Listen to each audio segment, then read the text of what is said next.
Hey everybody, thank you so much for tuning in to this week's episode of the Modern Squid Podcast, where we get to know the people behind our favorite writers and brands.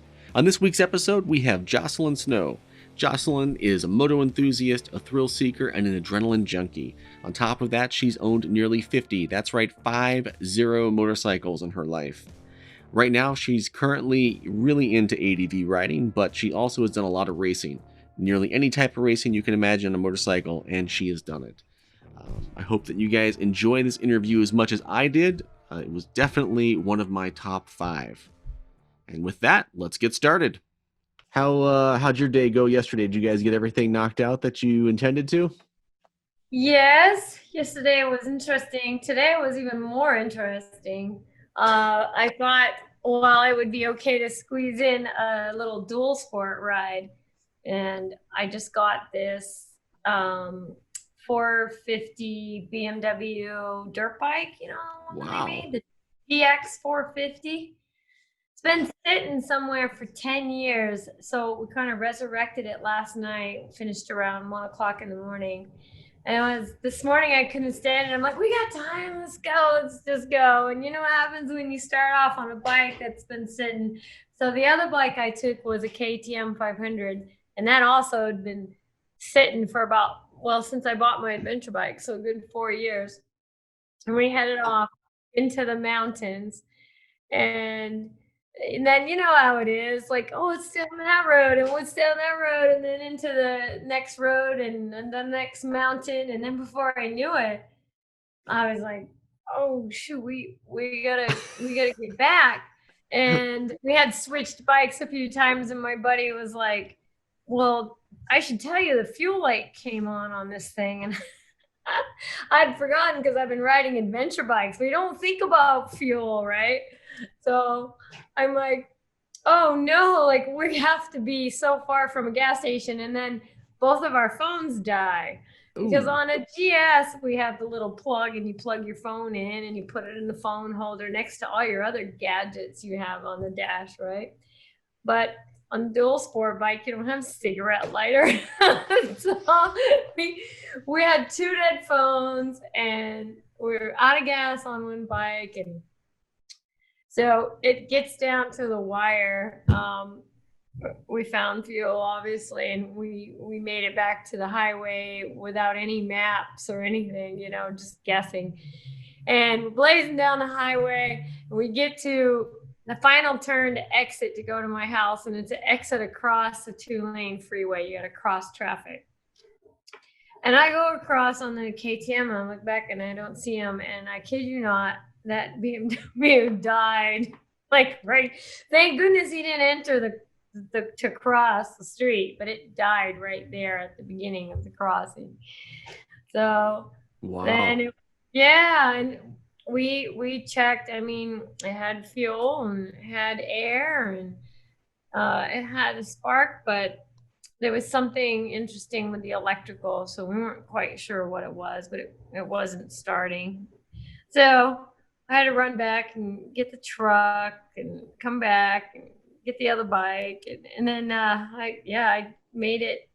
I was gonna try to do this at my house, but I told you there's no reception. Yeah. And I thought, well, I could just maybe use cell service. And I'm walking around the house, and I had like one bar in one spot, and figured I'd better just jump in the truck and get here. So this was by the skin of my chinny chin chin. Well, I appreciate it. No, I appreciate you being so patient. Thank you.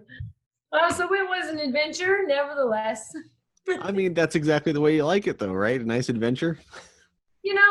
I wouldn't want it to just go perfect. What fun is that? Exactly, There's right? got to be a story.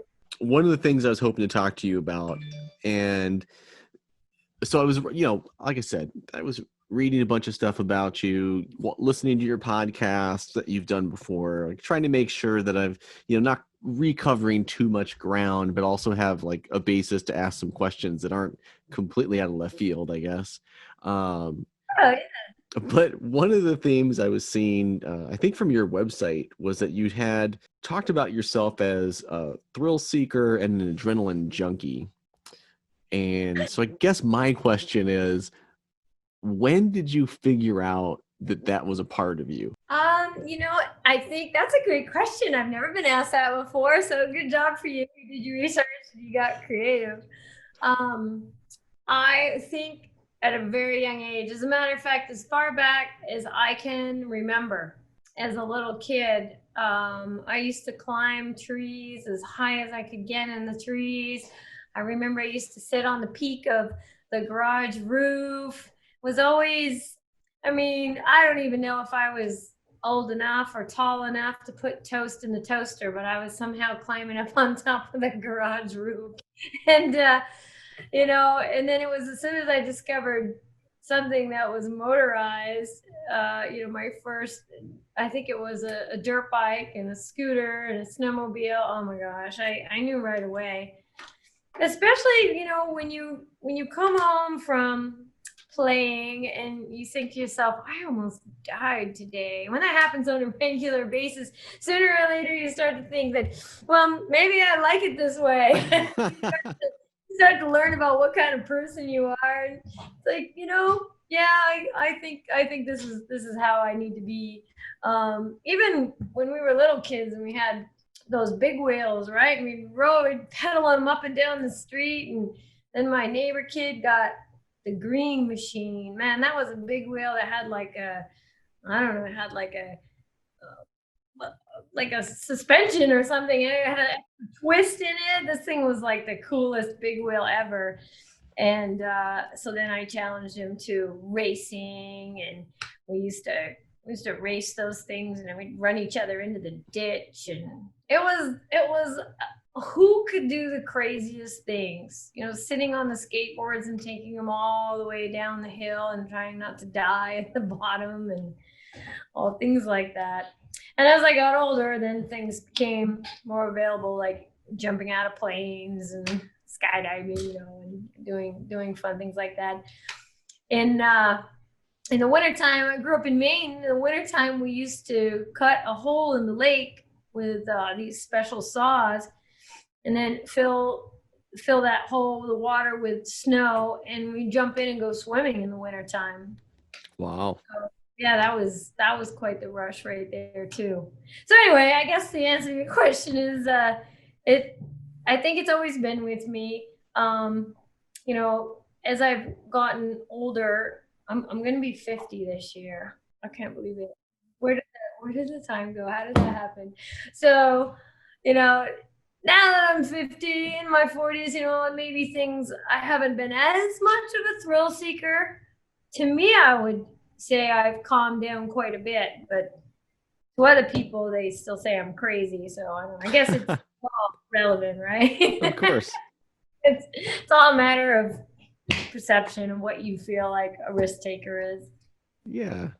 So have you ever given any thought to why, that kind of like the thrill seeking and adrenaline life is so appealing? I haven't, but it's been an ongoing question in my mind, especially, as I've gotten older and I'm doing all this. Thrill seeking also has turned into packing your schedule full. So to me, I feel like it's a little bit one and the same. It's adrenaline, energy, keeping a full schedule, always having something going on all the time. And that's how my life has always been. I've always either worked 3 jobs or ran a couple businesses. I mean, now I've got 2.5 to 3 businesses I'm doing, and all the things. If you saw my to-do list, you just slam your laptop shut and walk away. It's all the time. I can't even keep up with it. So sometimes I find myself fantasizing about just sitting still in a chair and watching the grass grow, or sitting on a beach and just sitting and watching the waves. But I tried it once. Like, I packed up a lunch, bought a blanket, a little radio and a cooler, and I went to the beach and I set it all out and sat down. And like 10 minutes later, I was out. I was so bored. So when I find myself fantasizing about sitting still or relaxing or not doing anything that's so thrilling, I say out loud to myself, no, but you like it this way, This is this is how you are. So I don't know if it'll ever wear off. Does it wear off? Can we ask somebody? Yeah, I don't know. I Can don't we know. ask Jerry? Does it go away when you get older? I don't know. Personally, I think there's like a couple different camps, right? There's the people out there who are doing it, who stay busy, who take risks, and they try to have as much experience in life as possible because they truly enjoy it. And then there's a camp of people who is looking for a distraction from their thoughts. You know what I mean? And then one camp I think is very healthy, and the other camp is the complete opposite, where it's very unhealthy because you're not taking the time to think about the things that are forcing you to look for distraction. Talking to you, it seems like you really enjoy it, but it can be hard to know unless you've ever sat down with yourself to like think through why you are a certain way. Um, Introspection I is. agree. I think I've found myself sometimes I've had friends where I feel like they're just existing, you know, and that might be the way they want to be. It's not my place to judge them, but we have a conversation and I'll say to them, you do the same thing every day. It's very very plateau and not, I've got friends who have never left the state they live in, and I come back and I tell them, let me tell you about Mongolia. And they can't even, they can't even understand what that's like. So I suppose you're on something because that could have something to do with how I believe. Like, I believe this is life A, and we don't get a B or a C. This is it. This is our opportunity to live our life to the fullest. I always thought, even when I was a kid, that I wanted to leave this world, whenever it is I'm supposed to leave this world, with some sort of a mark. And I don't mean a statue of myself, but a mark. Like, I want to make a difference in somebody's life. I want to make a difference so that I made an impact while I was here on Earth, and alive. And that's with me all the time. So a lot of things that I do, it's about inspiring others and encouraging others. I notice when I get the most emotional, it'll be if somebody sends me a message on social media and here's a picture of my bike and I got this because of you. I was never going to do this, but I always wanted to. And, watching your videos or, seeing this or that or hearing you or whatever, made me do this. And I'm heading out on my first adventure. And then, I'll get a message 6 months later. Oh, it's me again, and I'm loving my motorcycle, and I met the man of my dreams, and we're getting married, and I'll cry like a baby. It's just like to be able to inspire others or encourage them to chase their dreams and live their life. That's my Facebook or my tagline, I guess, is that I'm making the rest of my life the best of my life. And that one's a decision to really make sure that I'm being the best me that I can be. I'm right there with you in that. I think that I try to be busy too. I mean, there's multiple reasons that I try to stay busy. It drives people crazy sometimes because I like to just be constantly packed with stuff to do. But it's sort of multifaceted. Number one, I have a lot of interest, and so I'm always kind of trying to do deep dives into the things that I'm interested in. Right. And the other aspect is that I do have some level of anxiety. And as my anxiety goes up, I found that one of the more effectual things I can do to combat that is to be busy. Don't give myself time to obsess over whatever is causing the anxiety. And it's a nice positive feedback loop in my mind because I already like to be busy. And, this negative thing popping up like anxiety gets to be turned around to feed back into my desire to like learn new things, do new things, or just be productive in the things that I've already started. So that's kind of been my own personal motivation for it. So I don't know that I'm as busy as you are, but I do enjoy keeping myself occupied with things that I think will be beneficial to my life, and that I enjoy doing. I just was talking to my girlfriend because I've been trying to learn a second language forever. Oh, wow, that's great. Oh, it'd be great if I was anything other than terrible at it. But what I decided was I'm going to finally just pay for a tutor because I've found some online tutoring system. So I was like, I think I'm going to go and pay for this online tutoring. And she's like, when are you going to do this? And I said, I've got a few hours each week that I can do some tutoring. And she's like, okay. Anyway, so I That's empathize. And what language are you learning?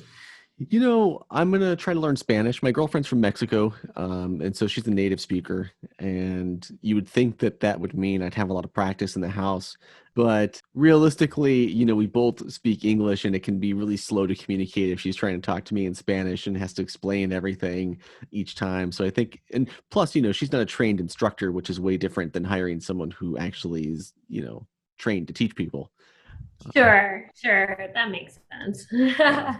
Before we get too much further away from the subject, I am curious, how's the fire situation near where you're at? Are you well enough away that you're okay? Yes, I'm okay. I'm safe. It's horrific. And so sad. When they first broke out, there was one fire that was within a couple of miles as the crow flies for me. So I could see the flames at night and hear the helicopters and the planes. Now we're in the situation that pretty much everybody is across the country with the smoke. And I happen to live in a canyon, so the smoke kind of comes in and settles in. And at one point, boy, inside the house, I couldn't see from one end of the house to the other. Wow. I had to rent an air scrubber. I don't know if you ever seen one of those things. They're pretty impressive. Yeah.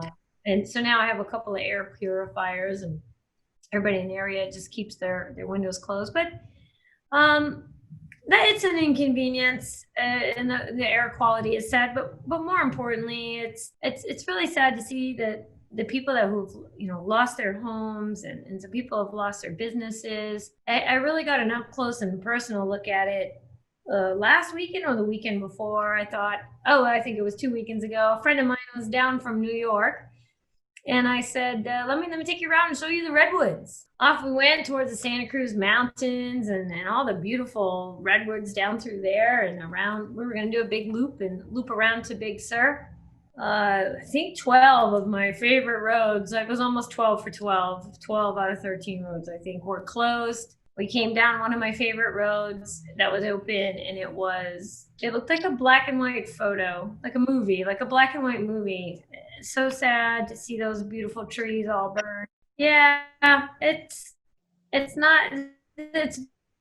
a very trying year for sure, with the COVID and then the fires, and just to keep a business going nowadays, it's a tough one. It's a tough one. So, we all need to stay strong and help each other out and be there for each other. And we need to remember the things that make us happy and make sure that we take the time to do them. In my case, it's to go ride and spend time with friends and get out there on the bike. So whatever it is, everybody should have an out, right? Especially this year. Oh yeah. Yeah, but thanks for asking. It's improving, but not very rapidly. Yeah, I mean the scale. I don't know which fires are near you, but some of the fires I've been hearing about, the scale is just horrific. I'm glad that you're not in any kind of immediate danger out there. Thank you. We're talking about your motivations and things. I'm curious, do you have anyone growing up who was sort of your role model or your inspiration that maybe pushed you in that direction of chasing some thrills and adrenaline, or do you think that was mostly organic at that point? If I really think, I can remember back in the day, I was a little kid and I was afraid of guns and motorcycles. There were two things I didn't know anything about, which is probably why I was afraid of them. Now I love them both. So, as far as motorcycles go, nobody in my immediate family rode bikes. Nobody in my neighborhood rode motorcycles. I don't recall having any relatives that rode bikes. So I don't know really how that happened, but there was a magazine kicking around that had a dirt bike on the front cover, and something about the picture on the front cover. I don't know. It just looked exciting, and that's where it all started. You've probably heard that story in another podcast. Yeah, yeah, and I'm sure you've told it a million times, right? Yeah, many times. So we won't get into it. But I can't recall right off the bat of someone that influenced me that way. It was almost like it was in my blood. But then as I started writing and adventuring off and eventually dual sporting, I had the opportunity to go to Baja and ride with Malcolm Smith on like 3 different occasions. I think at that point I met someone who I admired. We would ride all through Baja and then stop at a restaurant. I think I remember we stopped at Mama Espinosa's, and we would all have a great dinner and a couple of drinks. And then he would sit up on one of the tables and start telling stories. And his stories were just amazing. And they inspired me so much to want to be half of the rider he was, and to experience just even some of what he'd experienced. And it was neat to see someone who, appreciated people and life and adventures as much as he did. And he would talk about how, the bad roads bring good people, and the good roads, like the paved roads, can bring bad people. And it basically just venture down these dirt roads and go see what's there. And so he was my hero growing up, for sure. And I would say he definitely inspired me, made me kind of do things I maybe wouldn't have done. Well, it's fun to hear you talk about admiring, like, being as good as he is, because when I've talked to people before about you, they're always pointing out, like, Jocelyn is so technical. Like, I really wish I could be as technical on a bike as she is. I mean, I'm not even kidding. I've heard it multiple times from people. And so, Malcolm, now I read a little bit about him before this interview, because I'd heard you mention his name before. And, if you're going to have someone to inspire you, the guy was a multiple winner of what was essentially the Olympics to motorcycles, right? I mean, for people like me who didn't know anything about him Yes. beforehand. So yeah, I mean, that's a big set of shoes to fill if that's your goal, right? I know I would never even come close, but I've always looked up to him, and it's been, over many, many years, just kind of watching, what he did. And then the last time I rode with him, I think he had just had a hip replacement like 3 weeks prior, and he was taking us all over the dunes on the coast in Baja. And I was just like, this guy's amazing. But that's real sweet. I don't look at myself as a technical rider. Heck, I think half the time I just close my eyes and hold my breath and hope I can make it through whatever technical situation I'm writing. I mean, I don't know if there's any math to it or what, but yeah, I think a lot of it is experience. I've been writing for so long. It's several different types and styles of motorcycle. Like even today was the first time out really on a dual sport bike, on a significant ride on a dual sport bike, then over like 4 years, because I've just been doing the adventure thing. And at first I felt like I was learning to ride all over again. I grabbed the front brake and almost went over the handlebars, because I'm used to stopping a GS, a 550-pound bike, as opposed to, something that's a quarter of the weight. So I was a little off there for a while. I think it took a couple of hours to get more comfortable on the bike, but I'm always learning. Always. I watch people and learn from them. I still get training when someone offers it. I'm there. There's even a basic class. There's always something to pick up and go, oh, right.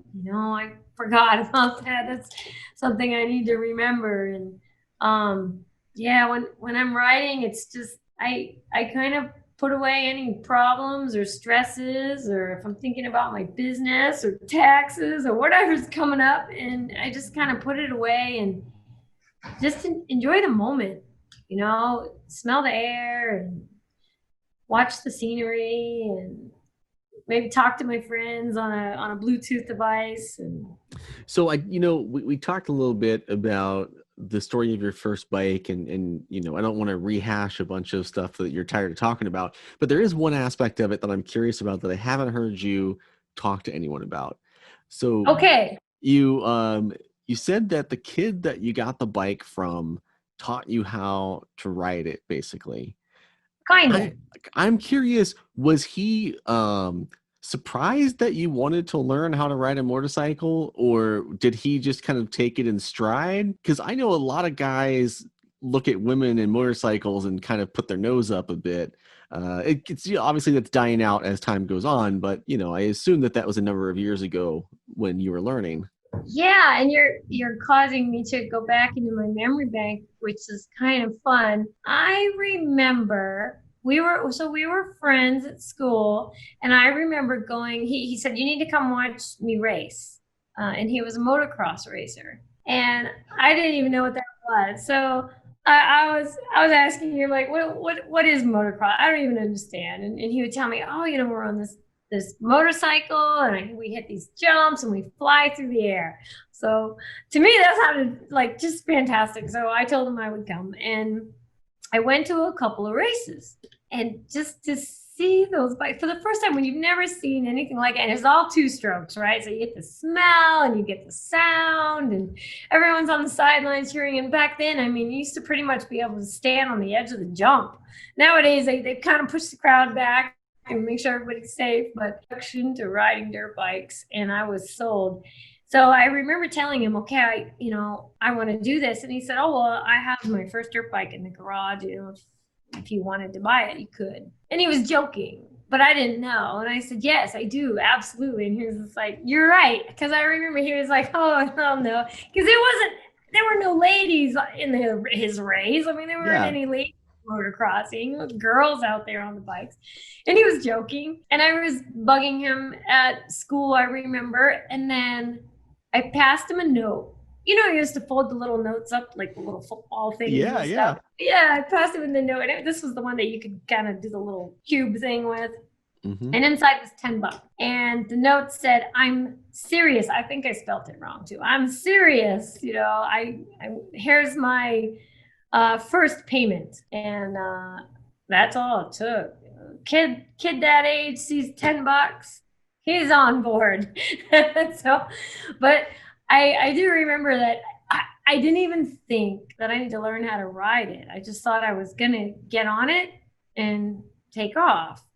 Right? Like, I mean, what do you mean there's the clutch and you have to shift? And I just was going to get on it like those guys and go and jump over the jumps. And so when I had finally paid it off, he said, now you need to learn how to ride it. I'm like, oh, I got it. He's like, no, my mom said you should come over and I'll show you. So when I went over, he had a friend over. And like I said, I took the school, like you had heard on other casts. Like I took the school bus and just unexpectedly, his mom wasn't sure didn't know I was going to show up. And so he had things to do with his other friend. And it was like a 10 or 15 minute class. Here's your clutch. This is how you start it. He didn't say you got to put oil in the fuel. You got to lube your chain. This is your air. It wasn't anything. It was like, you just press down, and then when there's no more, you start flipping your shoe and you flip up, and then let this lever out and go. Oh man. Yeah. So once I figured out how to make the bike go after it was delivered to my house, I decided I was up in the top of a hill and on pavement. It wasn't anywhere really to ride. So I pushed the thing down a mile or two to the train tracks that were, I guess they had removed the railroad ties. So it was decommissioned, basically. Yeah, and we would ride out down those. And I came across this like sand pit, and I decided I was going to make a motocross track because that's what I saw. And you just ride them over these jumps. And I built what I would consider right now ridiculous jump. I made this ridiculous jump down at this. It was like a sand pit junkyard. It had a bunch of cement slabs, and I think I might have made a kicker that would have probably tossed someone if they would have knew how to jump it. Probably tossed them a good 60 feet. And I thought I just had to ride over it. I was going to be a motocrosser, and I didn't know about where your body weight should be and flipping the throttle and getting your weight back and, and the brake and the throttle to make it level out and how you're supposed to land. All I know is I just hit this thing and went head first into the dirt, over the handlebars. Oh gosh. I remember I thought I was dead because I must have knocked the wind out of me and I couldn't breathe. And I thought I was dead. And I was like, oh, I'm dead. So that was my first motocross experience. And so needless to say, of all the things I've done, like hair scrambles, flat track, supermoto, even drag racing, road racing, now adventure, dual sport, all of it. Motocross was very small section. I just dabbled in the little neighborhood motocross races, but I never did get into the big launch yourself off a huge jump kind of stuff. Yeah. So that leads me to another question then. Out of all the things that you've done and all the risks that you've taken, has there been any that have really made you stop and think maybe that was a little bit too far? Yes. All of these are going through my head. Well, there's this time, that time, and this time, and there was that one time, several times. Let me see what some of the ones that are coming to mind. I was riding my 1200 adventure bike, the GSA, coming back from, I think it was from Washington, solo. And I happened to look down at the GPS and saw like a little dark line that went off into the woods. And I was tired of being on the road.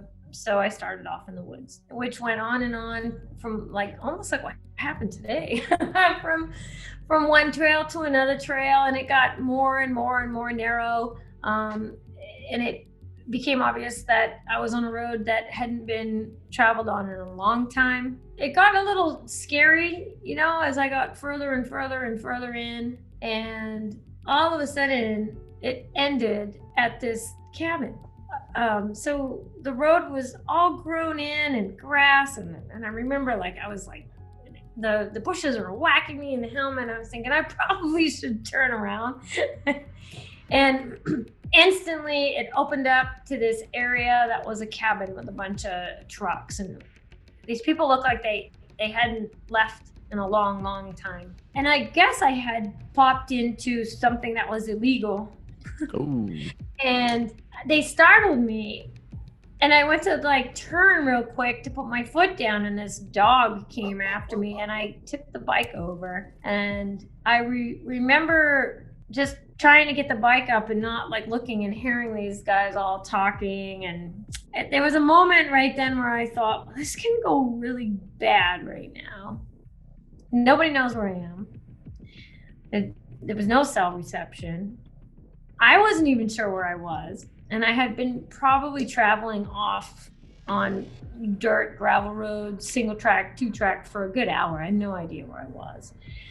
And the GPS at that point had just ended. There was no more road. It was spinning, and it had been doing that for a good half hour. So, when I got out of that one and I finally got back to the main road, I remember I was lecturing myself out loud in my helmet, you idiot. That could have gone so wrong. You know that, right? I would say that I am a little bit of a risk taker. When I get on the motorcycle, responsibility isn't always there. And good decisions tend to be few and far between sometimes, but I'd like to say I'm getting better at it, but I don't know. So yes, to answer your question, many, many, many times, but then that's almost the fun of it, because you came out of it alive, and you really shouldn't have, or it was the biggest scare ever, and then it's the best story, because for days you just, I was like, oh my gosh, I can't believe that happened. I can't believe I made it out of that, you know? And like, I kind of like that. I think Yeah, yeah. I kind of enjoy it. So I mean, I'm not enjoying it while it's happening, but you know, it's one of those things where someone says, you know, oh, when this is all over, we're gonna laugh about this someday. And yeah, I usually do. I guess Well, that. I think it's pretty telling too that your story isn't about a wildlife encounter. It's not about an accident you had. It's not about any of the things that people would probably expect from someone who's taking the kind of risks that you're taking. The thing in the end that really got you was people. You know what I mean? Like there's people in the middle of somewhere doing something illegal that could have been dangerous for you. So I think that is just, I don't know, it says something about humanity to some extent. I think like that of all the adventures you've gone on, the first one that comes to mind when I ask you that question is an encounter with people. And now you've got me kind of scanning through the memories that popped up, and a lot of them are about people. So now I'm trying to think, oh, was there a time when there were animals? Oh, yeah. Actually, just last weekend, I had a mountain lion launch across the road, and I was riding at night up in the mountains. Another time I was riding with a kid. I took him riding on dirt bikes, and I came across an area where they had done a controlled burn, and so the animals were a little bit disoriented, and we popped over a little knoll, and there was mama mountain lion with baby mountain lion 6 feet away just looking at us. We had a staring contest. But those things, not, you know, I've had some horrible accidents. I've had accidents where I've been, you know, stuck in the woods with you know, broken bones or dislocated hip or busted out torn knee, and I've had to get out. But none of those to me were anything that was scary. It seems like it's always people.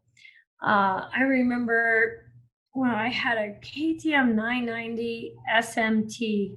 I called it my adventure bike. This is before I got into adventure riding.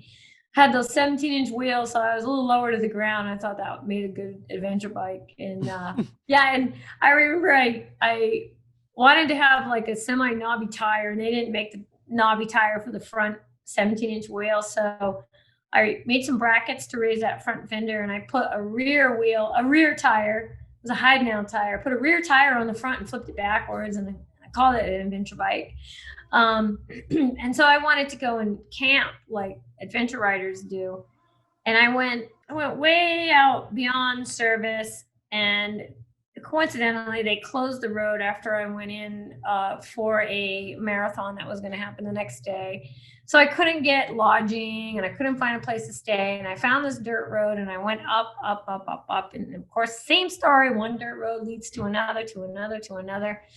And then I found myself up in the middle of nowhere, and I was trying to turn around. I couldn't really tell. I had stalled the bike. It was dark, and I put my foot in a ditch or a hole, and the bike went over. And I hadn't picked a bike up. And that's why my videos, I practice picking bikes up, but I hadn't picked it up. So I thought I was now stuck there, and it was getting cold, and yeah, and it was scary. And my phone had fallen off the little holder, and I couldn't find my phone, and it was just dark. And that was a scary night. Long story short, I ended up getting everything together, and I pitched a tent. I'm in this tent, but I don't really know where I am because I didn't see it during the daytime. It was really dark. There was no light pollution. So it was really dark. There was no businesses, no buildings for hours up into this dirt road. I wasn't quite sure where I'd ventured off to. And so I've got this tent, but I don't know quite what's all around me. And I remember sitting in the tent and hearing like dicks, like someone's walking. I didn't think like, oh, a bear. I'm like, oh, there's a person out there. Or, you know, is that a vehicle? Do I hear a truck? Do I hear a car? And so I'm like sitting awake. Okay, true story. I'm sitting awake in the tent with my 9mm on my lap, just all night, like afraid to fall asleep because somebody's gonna come and get me. Now, since then, I think I'm a little bit better at, you know, adventure camping and stuff, but that was my first experience, and I was terrified, just absolutely terrified. that some person was going to come and kidnap me or kill me, or I don't know. Well, you laugh, but it's a possibility, I mean, people get killed all the time by other people. And, I think that I was just talking to Amanda about this too, because she was kind of getting a stern talk from one of her grandparents before she went on her trip about being careful. And I think in motorcycles in general, when they're teaching you to ride, they tell you complacency kills. Right. And I think the same thing can really happen if you don't have a healthy respect for the risks when you're doing something like moto camping. Because even camping in general, moto camping, no moto camping, like you're out in the middle of nowhere, you're at an increased risk. Personally, I think it's prudent to bring your 9mm. I don't know if you need to stay up all night with it on your lap, but having it there is probably a good idea. I don't think so. And, I tell the story now and I roll my eyes at myself, but at the time, I mean, it was real fear. I think that was probably one of the times I was the most afraid. But the next morning, the sun came up, I got up, I went outside the tent, and I had a 360 view of the ocean. I was so far above the clouds. I mean, it was gorgeous, and it was quiet, and it was beautiful. And I just thought to myself, oh my word, I was so afraid, and look what's around me. This is amazing, Yeah. So now on the flip side, what kind of risks have you taken that have encouraged you to take more risks? I would say mostly that's going to be with riding. When I first started adventure riding, these bikes are huge. And I mean, I remember when I first got an adventure bike, I mean, I was so intimidated. The thing was huge and scary. And I remember going down this dirt road and just riding down this perfectly graded, wide dirt road in first gear was a big deal. To me, that was a big deal. And now, each time I step outside my comfort zone and I try something a little bit harder or a little bit more challenging, and then I succeed. I'm gonna climb that hill. I don't know if I'm gonna make it, but I'm gonna climb that hill. And then I succeed. To me, then it sets the bar one more. Okay, well, I'm gonna put some cars in my backyard and I'm gonna ride over the cars. And then I'm gonna add 2 cars and I'm gonna ride over 2. Okay, now I'm gonna add a tractor tire. I'm gonna build a roller coaster. And those are all things that are real, and it just keeps kind of stepping it up. So I think, to an extent, calculated risk, I suppose, is a good thing. It helps us grow. I always feel alive when I'm a little bit outside of my comfort zone. The more risks that I take that have a good outcome, the better my life gets. The further I travel, or the more experiences I seek out, or the more challenging the terrain I ride, or stuff like that. So now that you're an adult and you're taking Kind of. all of these like risks, and you've kind of solidified in your mind that the things that you enjoy tend to entail some risk and adrenaline, what do your parents kind of think about the whole situation? I gotta ask them. Should we call my mom and just ask her, like, what do you think about me taking risks? They've never really said. That's just Jocelin, Recently, my mom said she was proud of me. That felt good. Like I said, I think that's just kind of how I started off as a little kid. And so it's not much, it's just to be expected. I have a sister who's a little younger, like 4 years younger or so. And she's a risk taker. So she sometimes lives in Japan, and when she's not in Japan, she's in Colorado. Her and her friends, they put skis over their shoulder on a backpack, and they hike several days up these crazy tall mountains in the middle of winter, and then they ski down them. Avalanche stuff, not the kind that you get to take a chairlift to the top and ski down a designated trail. I mean, they just powder puff down the faces of these mountains, not knowing what to expect. She's something else, really. I think she's crazy, but love her to death. And so I think it just ran in the family a little bit, but only with the women, only with my sister, myself, my mom. Now I have a brother who's a couple years older, and he's an accountant, married with kids, and Oh, You cows know, are terrible, terrible. the white picket fence. I'm teasing. I'm teasing. You know, but complete opposite. Like I would say, if someone asked him, "Do you consider yourself a risk taker?" He'd say, "No way." Yeah, something happened to my sister and I guess. Well, and you listed your mother in there too. What kind of things does your mom do? My mom's a rock star. She was a nurse and then administrator at a hospital. And my father too. He was the president. The president. He was the president. Did you know that? Wow. Well, I never heard of President Snow. My father was the principal of my school, so I had quite the upbringing. But yeah, my mom has several degrees. She's really smart and witty, and she's tough. So I admire her as well. So, what was the context that she was telling you that she was proud of you, if you don't mind my asking? I I think I was telling her a story about a young lady that I inspired or that sent me. I think that's what it was. We were in my kitchen and I was reading her a story or a private message from social media. I said, "Wow, you need to hear what this lady wrote me." And I read the whole story, and it was about how she was gonna stop riding and quit riding because she was struggling with her bike. And she had heard some things. She went to, I think she had said she'd gone to an IMS show where I was talking, and some of the things I said kind of struck her. And I guess she had talked to me after my presentation, and I must have encouraged her a bit.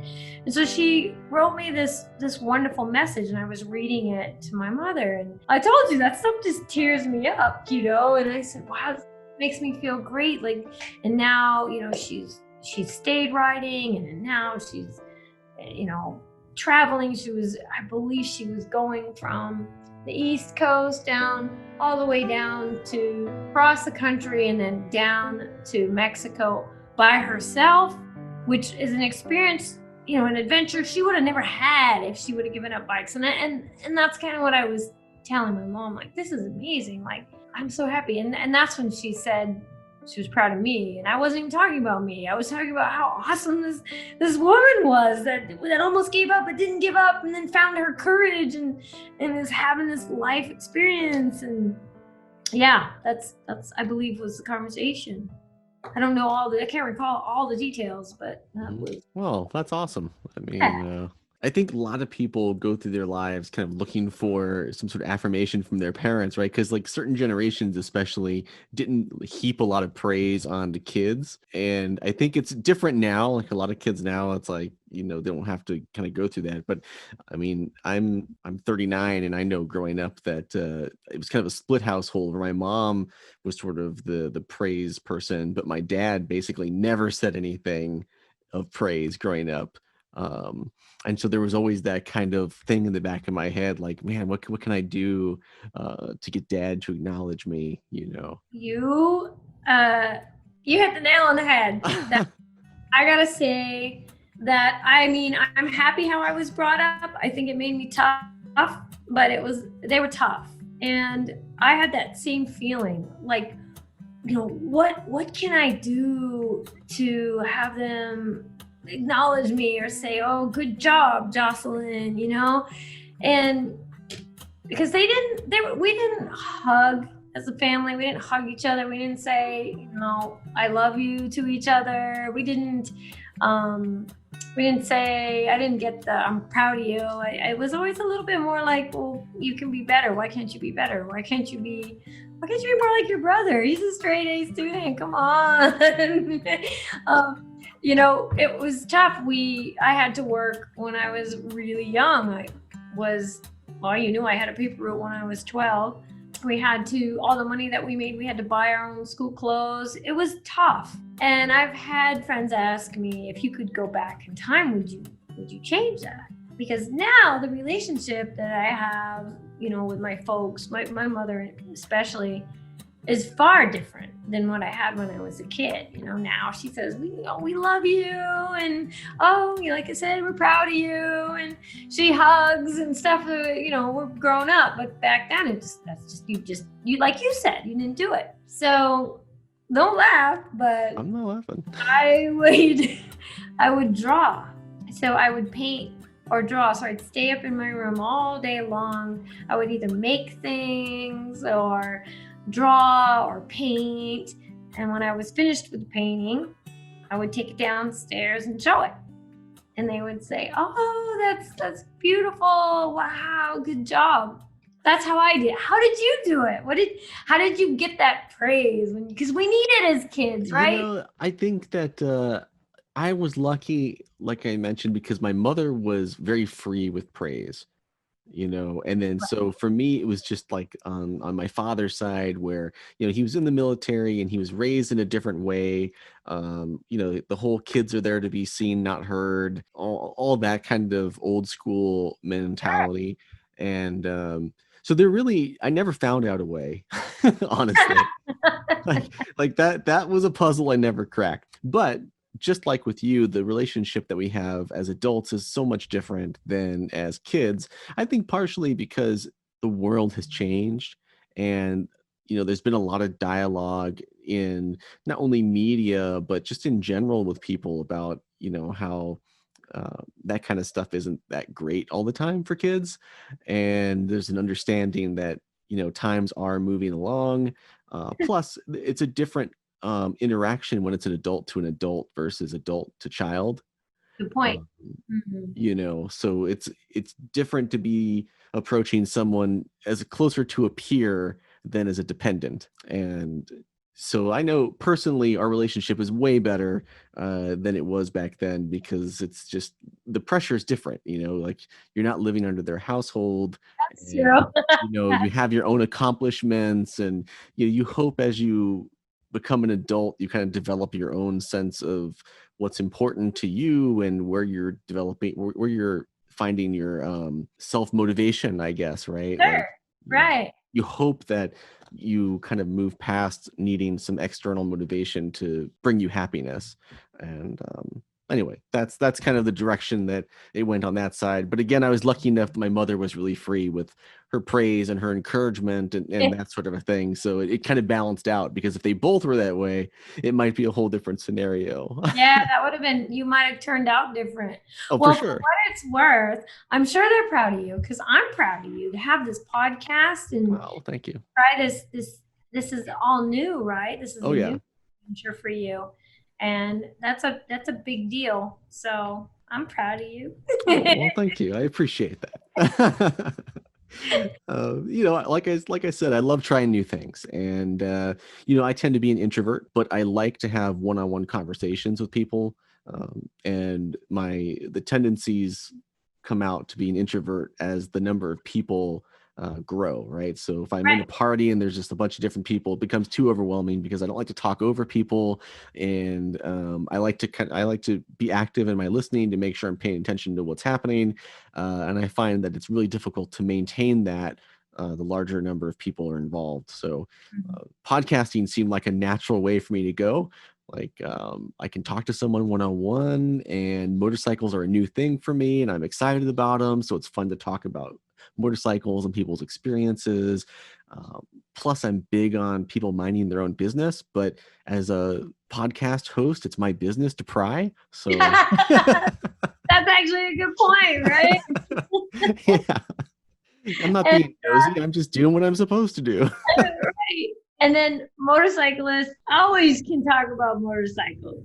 Like yeah. we can talk about motorcycles for days. Like if your podcast went for 24 hours, we could tell motorcycle stories for 24 hours. Oh my gosh. I'm telling you, it's sometimes I have to keep watching my phone because I start to feel bad for people, because the podcast will go 2, 3, 4 hours. Like today was 4 hours. 4 hours talking to Amanda Zitto about motorcycles and life and all the stuff that happens in between. So wow. And for the listener, 4 hours? That's a long. That's the hard part right there, is I don't know anyone's going to make it through 4 hours, right? But so what about on a drive? So say you have a long drive and you pop in your podcast and it's a 4-hour story. I think that's pretty cool. Yeah, and the plan is eventually I'll start chopping up pieces of the podcast and putting them out as individual segments. So that people who have a shorter amount of time that they can dedicate to listening can pull up like a short YouTube video, 5, 10, 15 minutes to hear a single story from the podcast. Because for some people, attention spans are shorter than others, and for some people they're just too busy, right? Right. But for now, I enjoy longer format. I like being a little bit more, I don't know, conversational than let me ask you these 20 questions I prepared ahead of time. And as soon as we're done. It's, you know what? It's like motorcycle ADV riding, right? Where you see a path and you want to go down it. That's what I enjoy about the conversations I've been having with people. It's like I have an outline of things I want to talk about, but when we get sidetracked, I'm perfectly happy with that. And I love getting sidetracked. And Yeah. I think that's what's making your podcast more unique is you're not sticking to your outline and your stories. You can say and ask me the same questions that a lot of people have already asked. But I like that. You're like, well, now that you said that, that makes me want to ask you this. And how you've compared it to adventure riding. Well, that's just beautiful. Well, before motorcycles, I mean, I love to travel. And one of the things I like to do is walk cities. And that's been my strategy for travel too, is because I don't want to waste my time. If I spend a lot of money to travel somewhere, and I've taken the time off work, I want to make sure that I'm doing things that are interesting to me. And so I'll always have an outline of stuff I want to do while I'm out. But as I'm walking in the city, if I see something that looks cool, I'm not going to worry about the outline. I'm going to go check out what it is I think looks cool over there. And sometimes it's way more fun than the thing I had on my list, and sometimes it's not. And then I go on to the next thing on my list, I think that's a good way to be. Well, I can appreciate that you can see that, since you seem to be a very similar person and wanting to explore things. So, one of the other things that I saw as a common theme in your other podcasts and the articles I've seen written about you is your almost obsessive work ethic. And I'm curious, after hearing about your mother and all the accomplishments that she has had in her life, do you almost feel like that put pressure on you to kind of keep up with your mom and not let her down? And do you think that's why you put so much effort into it? It could be, but I think what happened was I was pretty independent. Now, like I mentioned, when we were tall enough to reach the washing machine, we did our own laundry. And when we could stand on a stool and reach the griddle, remember those big flat griddles, then we could cook our own food. Independent and probably stubborn and a little hard-headed, so I moved out when I was barely 16. I think I had a permit to drive. I just got my license or permit to drive. I remember leaving home in my little Chevy Chevette. And that cost me $68 a month was my payment. And thinking to myself, I can't fail, because I'm doing this and I'm making this decision to be on my own, and I need to be good. I need to do this right. And I had like 3 or 4 jobs. I was still, of course, going to school. When I finally graduated, I graduated from school when I was 18, and then I was working nonstop. I think I was pulling something like 80 or more hours a week. I would work early in the morning at a gas station, managing this gas station, pumping gas until the afternoon, change, shower, go and work. Remember the video store? I'd work at the video store slinging VHS until 10:30, close down the store. Then I would change in the bathroom, walk across the street, and cocktail waitress at night, for tips, doing cocktail waitressing until maybe 2 in the morning. Get home and then back up at 5, back to the gas station. On the weekend, I worked at a laundromat. I was just bound and determined to not fail, and it stayed with me, I think.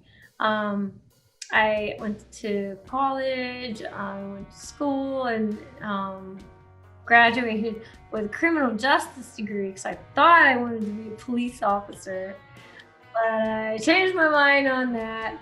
And yeah, so anyway, now I have my own sign company. This is like my 4th sign company. I have a vehicle wrap business as well. And you know, I know people have said it before, oh, you own your own business, you can write your own hours and do what you want. And it's not quite that way. So, you know, your hardest boss is yourself. So I find I work a lot, and I'm at the shop right now. So Yeah. but yeah, and I think I have a lot of drive, and I don't like to fail. It's not so much competition. I certainly don't look on social media at someone else and say, oh, well, they're doing that, I guess I can do that. I don't do that. I don't have that in me. If I see someone on social media videos or YouTube doing something fascinating with a bike or better than me, that's inspiring for me, and I think they're amazing, and I usually let them know, comment or whatever. So it's not a competition thing. I think it's more something that I put on myself, that I need to, you know, be the best. It's back to that life A we talked about. You know, you don't get a second chance to make this product. This is you know, this is it. This is the person that you're making for everybody. And can you be a good person? And can you do good things? And can you be successful? And I'm not always. Believe me, I fail just as much as I succeed. And but that's okay. That's part of life, right? Of course. Yeah. I had a boss who's from Russia, and she said probably my favorite quote when it comes to work. She said the only people who don't make mistakes are the ones that aren't actually working. And that's because it's exactly right. I mean, anyone who's doing anything is human, and eventually you're gonna make a mistake, or you're gonna you know, flop in some way. And you know, I'm almost like, honestly, I'm the same. I've messed up so many ways that, like, at this point, I'm only embarrassed for about half a second before I'm just like, another screw up. Time to move on. Yep, that's me. I did it. Yep. And that's the best way to be. We can learn from them and then become, you know, come out better. You said you moved out at 16. Did your parents not fight you to, like, stay home until you were 18? No. Really? I Yeah. mean, obviously everyone lives a different life, but I can only imagine if I tried to tell my parents that I was going to move out at 16, my dad would have just, like, backhanded me across the mouth and been like, "What'd you say? Did you say you're going to your room?" Yeah. I didn't really have a plan either, but yeah, I mean, no, they've never really stood in my way. When I have my mind set that I'm going to do something, they've never stood in the way. And now my folks live on the East Coast, in Maine, and I live in California, so I don't see them enough. And with this COVID and this crazy year we've had, well, unfortunately, I miss them. I haven't seen them in a while, but yeah. I'm with you. I was actually supposed to go see my parents for the first time in their new house, because they retired to Myrtle Beach. Oh, And nice. yeah, I was supposed to go see them in March, and it was going to be like a family reunion because my sister and my brother-in-law and my new niece, they all live in upstate New York. And so they were going to drive down to Myrtle Beach, and I was going to fly out, and we were going to have like a big family reunion Oh, in their wonderful. retirement house. But then, you know, the world just collapsed basically with this whole situation, and it just wasn't feasible to do that. Um, so yeah, I mean, I miss them too. Luckily, I've seen them before over at my sister's house because she just had that baby 3 years ago. And so I, you know, up until this year, I'd gone back like once or twice a year to go see my niece, and my parents are there all the time because New York is technically driving distance, like 6 hours or Right. so, I think, Just from down Myrtle Beach. the road. Yeah. So they were up there all the time, and being retired, they can spend as much time as they want up there. Exactly. That's awesome. Well, that's a bummer that you missed out on that, but I'm sure that will just make the next family gathering even that much more meaningful, right? Yeah, and with video calls now and stuff, it's you know, it's not as bad as in the old days where not only did you not have video calls, but the calls themselves were fairly expensive if it was out of state. So Right. it could be prohibitive in that way. And then, I get on, my sister gets on with my niece, my mom and dad are on. So the four of us were having like a four-way video chat, and it works really well. That's great. Yeah. That's great. I know technology has made it pretty cool, haven't they? It's had pluses and minuses like anything else, and, for listeners of the podcast, they're going to get sick of hearing me say this, but social media can really make it seem like you know someone without actually ever meeting them, you It know. can.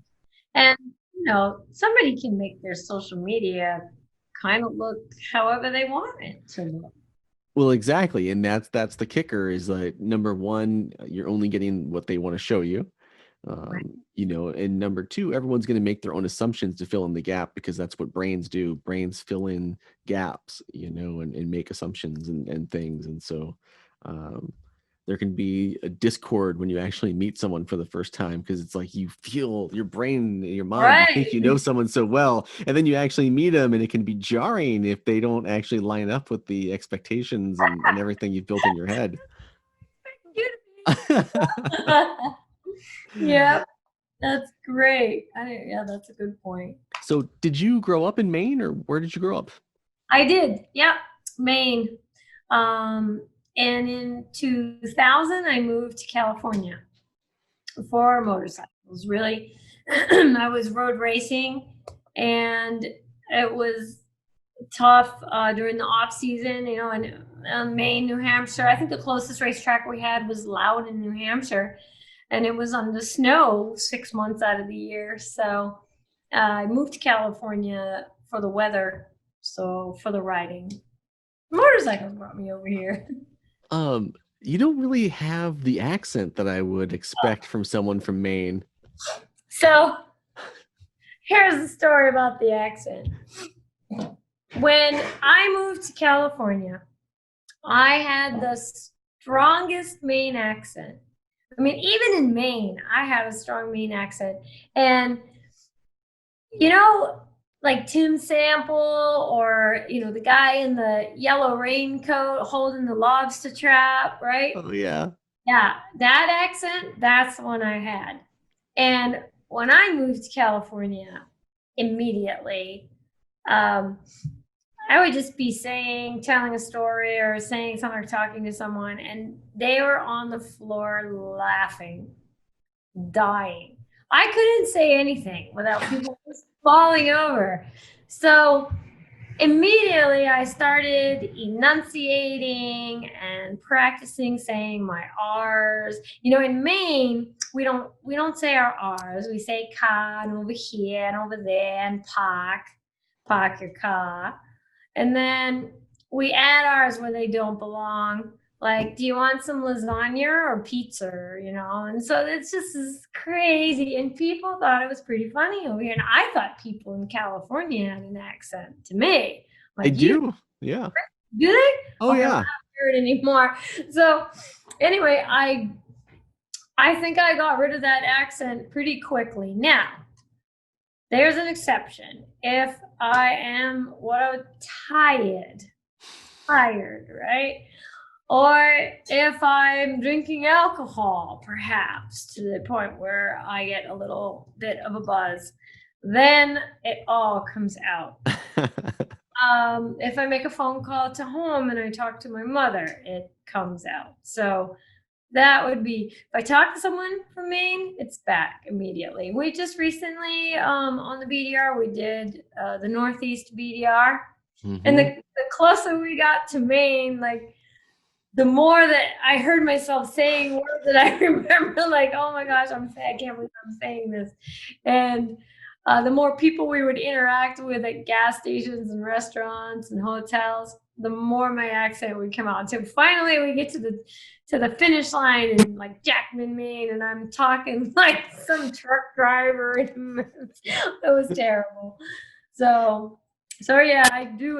It's still in there, but it's put away pretty good. Oh, Unless I'm I not. don't, I don't know. I like accents, and not in like a haha, listen to that person's accent way. Like I genuinely like accents. I think it's an interesting part of uh the culture in not just the US but the world, you Sure. know. And it's sad that people laughed at you enough that you felt the Well, need to completely change the way you talk, you I know. mean, come on. I mean, I love my friends in Maine, but the Maine accent sounds pretty silly. Yeah. I mean, look, it's your, it's your voice if you want to change it. I don't think it sounds silly. I think it just sounds regional, you know. Imagine if everyone talked the same, how boring that would be. That Personally. I like that we're all individual. I think that's pretty impressive. Yeah, that makes things more interesting. You're correct. But Yeah. I'm also glad I don't talk like a Mainer anymore. That makes me happy too. Well, and again, at the end of the day, like you said, you've got one life, and if it makes you happy not to talk like a Mainer, then don't talk like a Mainer, I guess. From an outsider's perspective, though, I hate seeing people almost bullied into changing something about themselves. It's one thing when you want to change it yourself, but when people are kind of like pushing you to change something and you never would have thought to change it until people started like making fun of you or whatever. uh, Right. to me, that's like society at its worst. You know, like Yeah. peer pressure has its place in my opinion, right? Like Yeah. if I don't know, maybe you yell at children a lot or something, and people give you a hard time because it's like, hey, don't yell at kids. Like that's a healthy form of peer pressure in my mind. But I don't like your accent, so we're gonna make fun of you until you stop using it. That's an unhealthy peer pressure to me. Well, yeah, I suppose.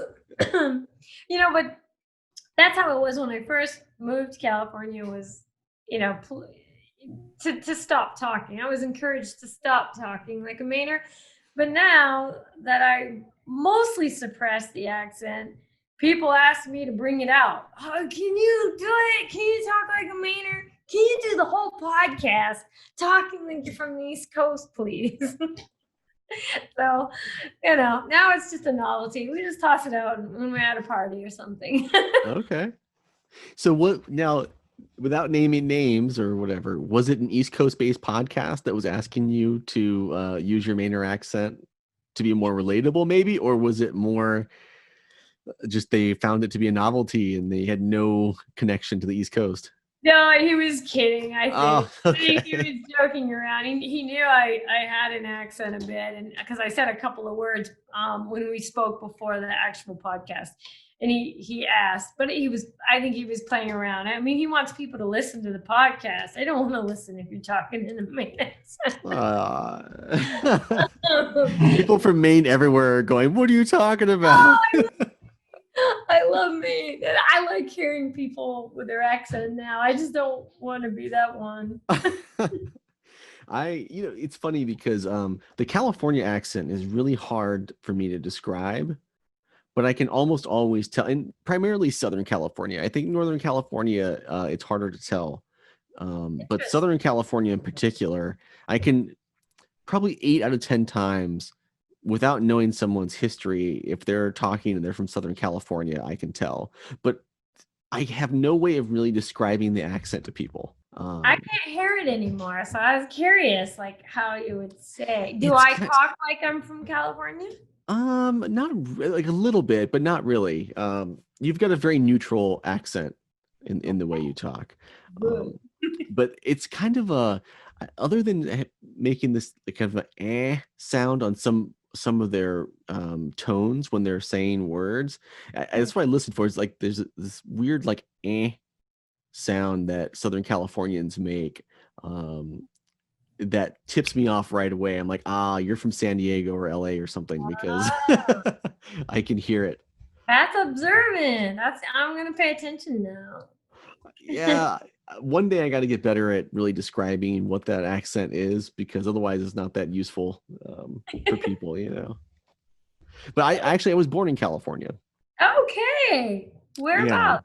So for years I thought I was born in Los Gatos because that's what my parents had told me. But I think that it's actually San Jose because I was born at the Good Samaritan Hospital there. And when I was looking it up, it's like right on the border of Los Gatos and San Jose. Um, I so it's love Los Gatos. That's like one of my favorite places to go. Oh, okay. Yeah, the I've never actually been except when I was born, so Oh, really? Oh, it's beautiful there. yeah. Yeah. I was let's see. The only place I remember living in California was my senior year of high school. We lived in Marietta, which is right next to Temecula. Um, so I was there for a year, but actually I haven't spent much time in California even though I was born there. Well, you'll have to bring your bike out and I'll take you for a ride and show you some of the cool sights we have out here. Oh, I'll definitely try to make a trip at some point. It's a sporty though, so I might have to figure out some sort of logistics to get up there. Oh, that's all good. You could toss it in a trailer or something and come on out. Yeah, I've got a Tacoma. I could probably toss it in the back of the Tacoma and come out at some point. There you go. But it's interesting too because I'm at a point right now where even though I just got my first bike in April, and it's a Harley, but I'm already thinking about what my next bike will be. Oh, that's great. You That's know, great news. because I'm enjoying it so much. I'm like, do I want a sport bike? Because even though I don't care about speed, I think that it would be fun to do some of the twisties on a sports bike. Mhm. And the other direction is an ADV bike because I like being outdoors and doing kind of exploring. And I would love to have a motorcycle that's kind of like a Jeep where I could just go off road and explore things. So those are the two that I'm kind of debating right now. We'll see what happens in the future. Yeah, those are both great choices. You can't go wrong with either one. So on the bike front, do you have a favorite brand? Well, I'm partial to BMW actually right now. So I currently have the BMW Rally, the 1200 Rally, the 1250 HP, the 1200 Adventure. I had a 310 GS and I just sold it. And then I also have one of the 850 GS trophy bikes. So I have four right now, off five because just resurrected this BMW 450 dirt bike, the GX 450. So that, but yeah, I'm kind of bleeding blue right now. Yeah. But in the barn, I also have Yamaha. I have the RZ350 Kenny Roberts replica. I have some Hondas, as well as some vintage Hondas like the Trail 70. I have some KTM's, the 500 Street Legal Dual Sports, two of those. I have, let's see, I have a trials bike, and so I like all the brands. And my first bike was the Kawasaki, right? And I've had some Suzuki, so they're all great, and they're all great in their own ways. You mentioned you had a Harley. I had a Harley for a short time too, and that's a nice experience. Um, a Triumph, they're all great. All bikes are great. It's in their own way. All the different brands have something unique about each of them, and I would say I'm blue right now because that's what I'm riding, but I like them all. Mm-hmm. Have you seen the new Harley ADV bike they're going to be coming out with? I have. And what are I your thoughts have. so far seeing it? I am excited about it. Okay. Yeah. I am anxious to ride one. What do you think of the aesthetics? At first appearance, when I first saw it, I saw it in real life, not a picture, and I was a little shocked. It wasn't what I expected. I felt disappointed at first, like, oh gosh, what the heck, what were they thinking? Why does it look like that? But since then, I've had some time to let it soak in, and I like it. I Yeah. like it. I like that it's unique. I think at first I was shocked, and I didn't know if I liked how it looked, was because it didn't look like what I expected the adventure bike to look like. Does that make sense? Yeah. But what's wrong with that? Nothing. And all I can really talk about with you is how it looks, because I haven't ridden it yet. So I can't tell you about how it rides or how it handles. And I've read a few things, but I don't know. Until I actually ride it, I don't know. But I'm excited about it, and can't wait to see how it does. I think that's a big move for Harley-Davidson. Mm-hmm. And yeah, I'm proud of them for stepping into the adventure world. It's a cool thing. Yeah, I mean, I think I'm excited as well, and I really am keeping my fingers crossed that they executed well and that it's going to be well received, because they need a win. I mean, Harley's been having a rough time, Yes. and I personally think from the front it looks hideous. From the side, it looks good. Yeah. The front is probably the part that looks so unique, but it's a Harley, right? So it's Well, okay. and at Look, the end of the day, as long as it does a good job at being an ADV bike, uh, then I would be able to just be like, I don't like the front end, whatever. There's plenty of bikes that there's something about them that I don't like. I was just talking to Moto Bob. I don't know if you know who Moto Bob is, but he's a guy based out of London that does a bunch of like bike reviews and stuff. oh, okay. Okay. And he reviewed this otherwise beautiful BMW cruiser that they just came out with not too long ago, or came out with a new version of. But the freaking exhaust is just, I don't even know. It almost looks like those cartoons where there's like a trumpet and then someone puts a piece of dynamite inside and it blows up and like gets all disfigured. Like that.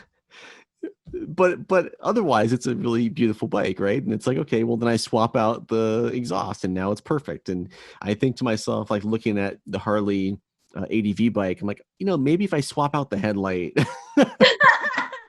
Like, I wonder who's going to make the aftermarket parts for it. Do you think Toratech will make some aftermarket parts that you can bolt onto the I Harley? I think if it takes off okay, then just about everyone who makes Harley parts will start making some Harley parts.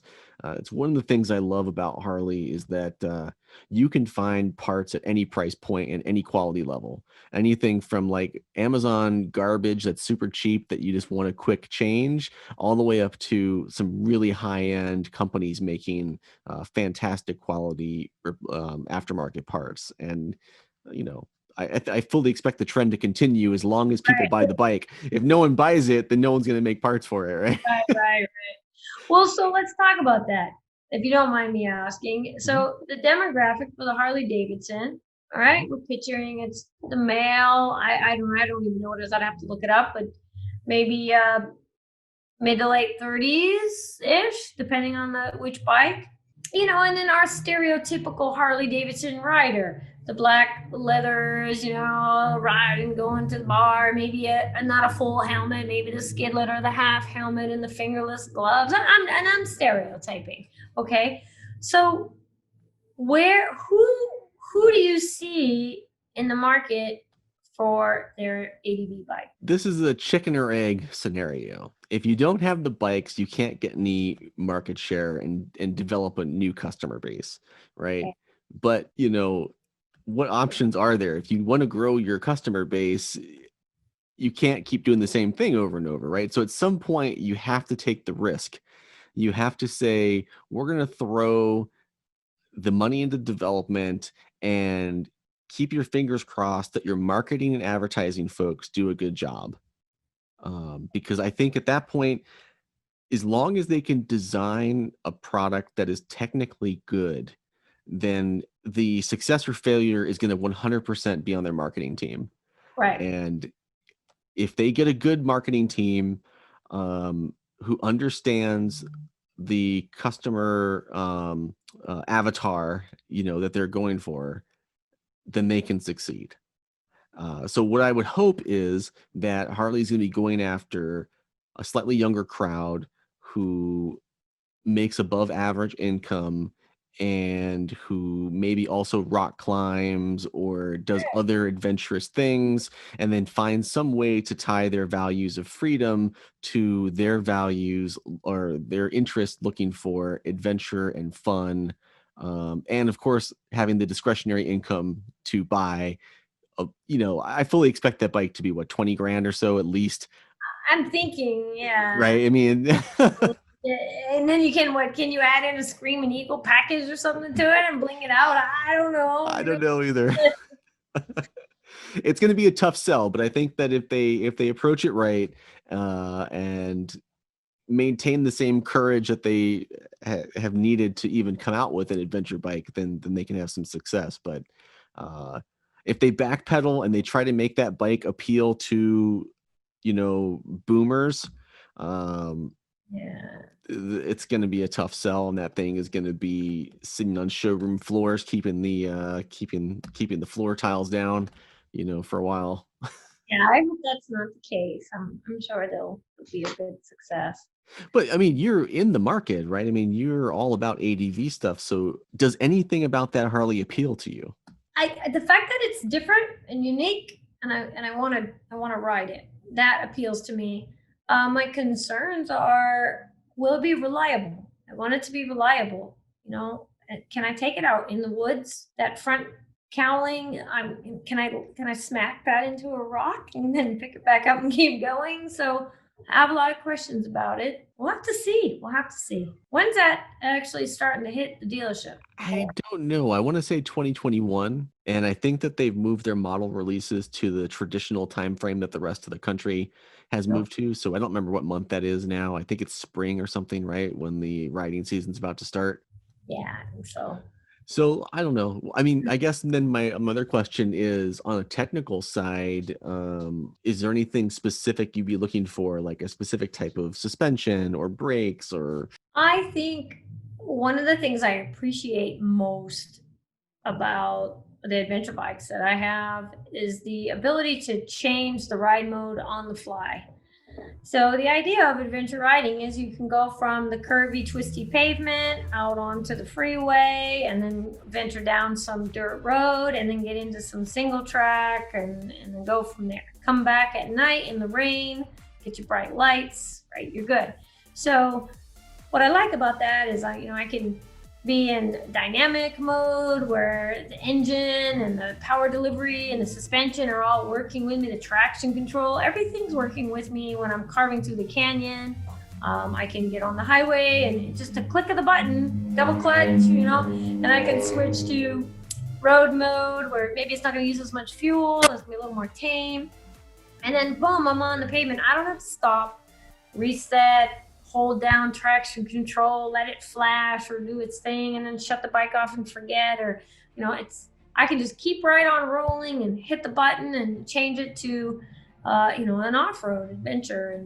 And that, to me, Enduro Pro or Enduro, whatever bike you've got, to me, that's important. I like that characteristic. So I don't know if that bike will have something similar where you can change the ride modes. I think on an adventure bike, the suspension's important too, because it's just you, but then it's you and your girlfriend, but now it's you and your girlfriend, boxes, bags, her stuff, your stuff, a tent, and you're gone. No, just we were talking about earlier. Yeah. So it needs to be able to carry the load. And I think it's okay if you have to replace parts, levers and windscreen, things break, when you take these things on aggressive terrain. But I'm curious as to, will the parts be, available? Will they be affordable? Will they be easy to replace yourself? Is the guy that buys that bike or guy or gal that buys that bike gonna want to work on their own bikes at home, or is it gonna have to go to the dealership to get an oil change and stuff? So yeah, lots of questions, and it's gonna be really exciting to see. Do you think that I don't like to go completely negative, but I am curious. Do you feel like there's an ADV company right now that's just doing it especially poorly that they could look at and say, "Don't do that," or do you feel like the companies that have been doing ADV now for a while just have it pretty well dialed in? Yeah, I don't think anyone ever does it poorly. Maybe some companies do it better than others, um, but or maybe I should say some companies do it differently than others. But what I might find something that's poor design, someone else might like. You know, a tall guy might like this design, and a short person might not like that design, or a heavier guy or girl. It's it's all preference, really. So yeah, I don't think anyone's really dropped the ball. Anyone that's come out with any of the companies that have come out with the adventure bike, they're all really. I mean, the Honda Africa Twin. I recently rode that. That's a cool bike. That's affordable, and it's reliable, and so they're all great. Nothing bad to say. Okay. Yeah, I mean, I'm brand new into motorcycles, so I don't know the reputations of all the companies yet, except that even before I bought a Harley, I heard everyone say Harleys were expensive. Um, that was like the one thing that I always heard about motorcycles is, oh, get prepared to spend a bunch of money on that Harley. Well, and that's another thing too. So when people say something's expensive, okay, well, that BMW they say is expensive. But I can jump on that bike and go straight out of the showroom, and I can go to Alaska. I can, ride for 60,000 miles and not even really have to worry about anything. I don't have to deal with changing out the chain or lube the chain and a shaft driven. And it's it's a bike that's reliable and it lasts a long time. So if you go and you buy something that's half the price or a quarter the price, and the bike doesn't last as long, or it doesn't give you that kind of mileage, or even if you want to talk dirt bikes, you buy a KTM and it's race ready, and it's got all the trick suspension, and the great handlebars and the great braking and all the things that your hand guards, and it's ready to race. But maybe you buy alternative company dirt bike, and you have to add all that on. So when you're done adding all those parts and pieces on, what are we looking at? Is it about the same price? Um, it's really it's hard to say. Expensive. That depends. You buying 2 to 1? I mean, I don't know. But I do believe you get what you pay for. They don't mark up the bikes because they want to make 10 times more profit. They mark up the bikes because that's what they have to sell them at, because they have that much work done into them. That's my thought. That's just my thought. Well, I think with Harleys too, I mean, even though there's an argument to be made that they're not, American made anymore, they're still assembled primarily in the United States, and U.S. labor is not cheap. And sometimes what I hear when I hear people complain about the price of Harleys is they would rather pay the labor less.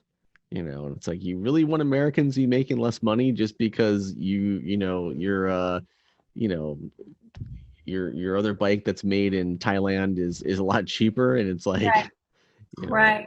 and I actually did an analysis video on the price of cruisers across the board, because I'd heard that myth so much that Harley was so expensive, and value, you can't compare value because what one person values, it could be different from what another person values. Sure. So I just did it straight price based on size of the engine, basically. And Harleys all seem to be pretty middle of the road until you got to the CVOs, and then the CVOs were just like way expensive, But there were other brands that were much more expensive than the Harleys for the particular size of engine in the cruiser market. Now, if you start comparing them to sport bikes and things, obviously the price differences grow. Right. Um, But as far as like someone shopping for a cruiser, and that actually was part of the thing, is I was just shopping for cruisers. I wasn't set 100% on Harley. I sat Oh, on you weren't? Hondas. Oh, No, okay. no. Like I sat on Hondas. I sat on Suzuki's, the Boulevards, all these different bikes. And at the end of the day, because photography is a big passion of mine, I wanted it to look good too. So it could come down to the Harley or the Indian Scout. Um, Oh, nice. Yeah. when I was like, because they were both beautiful bikes and similar price ranges, and I ended up going with the Harley more because I like the look. But anyway, yeah. So if you look at just kind of like the engine size and the price, Harleys are pretty much right along with everyone else. But then what most people then follow up with is, okay, yeah, but it doesn't come with higher end shocks. Like, it doesn't come with adjustable suspension, it doesn't come with Brembo brakes or whatever, right? So that you start to compare the different pieces, and it's like they don't have a TFT display. It's just like this little crappy dial. And to me, that all is valid, right? I mean, if those are things that you care about, then yeah, then if you're going to replace them, that makes a Harley more expensive. But if you're me and you like an analog experience, or as much as you can get in a modern bike, I don't want a TFT display. I don't want like rider modes. I don't want liquid cooled parts. And I don't want them to eliminate the shake. Like, part of what I love about riding a Harley is it shakes. It And does. I love it. I love it. Like, that to me feels like I'm riding. And if they made it smooth, I also enjoy cigars. And so when people tell me that they have a smooth cigar, like, oh, this cigar is so smooth, I'm like, that's boring. I don't want that. And it's the same thing for me with bikes. It's like, if someone tells me, oh, this bike is so smooth, I'm like, nope, I don't want that. Oh, that's interesting. Now, I've never heard anybody say that before. So, I think I'm the only person I've heard say it too, but I like some shake with the bike. When Motobob was doing a slow motion video of that BMW, one of the things that appealed to me about it was because it's got that flat engine. When it starts, it goes like this and kind of shakes. And I was like, oh, that'd be so fun to sit on that when it was starting up. You know what I mean? that's good. Oh my goodness. So everyone's different, right? And so Yeah. you buy the bike that fits you. And right now, because Harley's a toy, like, it's just something for me to ride around on. I'm not taking it off road anywhere. The 883 is perfect for me. Now, in a year, when I want to go ride off trails and stuff, I'm gonna have to look at something else. But right. Who knows? Maybe you'll have the new Harley ADV bike. we'll see what the price point is like, because I don't mind spending money on things that I like, but I don't want to grossly overspend either. Right. Because if they put it 30,000 like the live wire, then I'm just not even gonna look at it. Like, do you have any dream bikes? No, I don't. Don't. I mean, I did, but I don't know. I've owned over 45 motorcycles, probably going on 50. Wow, I think I've had a bike for every year. So no, I think I love them all. Really, I do not have a dream bike. Have you ever ridden like a cafe racer? Yes, I used my first bike was a cafe race. I had a Ninja 750, and I had 3 of them. And then I had the GSXR 1000, an R1 Yamaha, and then a Ducati 1098S. And then my last sport bike was the KTM 1190 RC8. That was beautiful. I sold it. I kind of wish I hadn't, but probably a good thing. You can't have bad judgment and get on a sport bike anymore. Yeah, right. Yeah, but There's a YouTuber out there named Yami Noob. I don't know if you've watched any of his videos or not, but he's got like a very interesting way of talking. And he was saying that the R1s are scary fast, and that if you're not paying attention, you can quote unquote yeet yourself to the moon. yeah, You know? yeah. And that struck me because I've heard a number of people now that have gotten on an R1 and tried it and come back and been like, no way, that bike is terrifying, you know. I loved the power in the leader bikes, and I really did. Um, when you really want it, when you go to pass a car or two and it's there and you have it, or somebody lines up next to you on the street light and then you have it, it's good to have it. You just need to know when to use it and when not to use it. Yeah. So I know you've done basically every type of racing that can be done on a bike, it seems like. Do you have a preference? So it's kind of the racing game has changed as I've aged. When I was younger, the hair scrambles were my favorite. I really enjoyed it. I did a lot of flat tracking and a lot of supermoto, and then went on over into road racing. They're all different in their own way. And now and they were my favorite at the time. Like when I was into supermoto, I was into supermoto, and it was nothing better. And now I'm into adventure riding, and I feel like there's nothing better than adventure riding. And they're all great. Go trials riding, or we'll go maybe jump on a bike and go on a TT track or some flat tracking, and that's fun for a bit. But right now, it's adventure riding. And what does that mean? What's going to happen next year, or 5 years? Is it going to change? I don't know. I think I've run out of stuff, right? You'll have to create your own. Yeah. One thing I did notice, though, as I mentioned today, I went back and fired up the dual sport bikes, cleaned off the cobwebs. I did notice that the seat isn't very comfortable, and so I've been pretty spoiled, riding the adventure bikes. Those seats are much more comfortable for the long ride. So yeah, right now it's adventure. I'm not real competitive for racing anymore. I do have I guess I call it an arena. So I have a training facility where I live. And it's 15 acres, and it has obstacles for riding the adventure bikes over.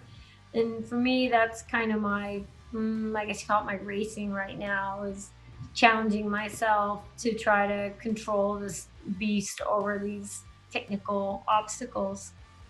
So it's like a trials riding, I guess, on a bigger scale. Yeah. So, yeah. I actually watched your YouTube series when you were building those. Oh, if it's the same one I'm thinking about, but yeah, I mean, you were like build telling your own everyone challenge course on exactly. Yeah. I was planning on doing a lot of episodes. We had like the barrel one was coming up next, and then the junkyard, which is the cars. But in between those, I started the episode Be the Boss of the Bike, because a lot of people were sending me messages asking advice on shorter riders, or I'm not even short, but I got this bike and it's too tall, and can you give me some advice? So I started the Be the Boss episode, and it kind of blew away the build your own challenge course stuff. So now I'm on I think we're recording episode 4 next weekend, and it seems like the Be the Boss series is doing really well. People are enjoying it. So yeah. So you'll have to wait for the junkyard and the rest of that stuff. Are you gonna build your own challenge course for your new adventure bike? I have what would be considered a large backyard for a subdivision, but probably not big enough for any kind of courses. And plus my neighbors, I'm sure would hate me more than they already do. Oh, I'm sure they will hate you. Taking the Harley up and down. Oh, that's true. So I guess that leads me to another question in the same vein as sort of the be your own boss. So this is going to seem kind of unrelated, but it is related in my mind.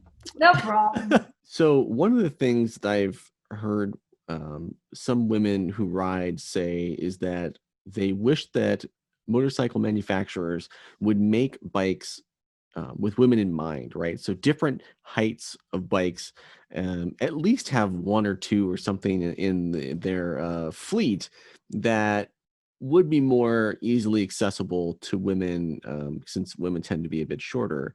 But my question, I guess, is for some bikes like ADV bikes, isn't it more of an advantage to have the height for clearance, or is that just a myth? And as long as you know how to ride ADV well, it doesn't really matter what the ground clearance of the bike is. Well, that's a great question. So women, we have always said, oh, we wish there were more bikes that we could ride, especially first time female riders, or more gear, more apparel, more clothing, more this, more that. But yes, I think women riding motorcycles is the largest growing. We've decided there's more women getting into motorcycles than ever before, which is great. But we're still a very small piece of the pie. And if you're going to build a motorcycle, you're catering to your largest demographic. I get it. As far as an adventure bike goes, so let's just talk about BMW, since I know more about BMW than Harley-Davidson. So we'll talk about. So BMW came out with a factory low. So the bike comes straight from the factory already low. So somebody my size can get 2 feet down. Now that was the very first bike I bought because I thought that you're supposed to be able to have 2 feet down.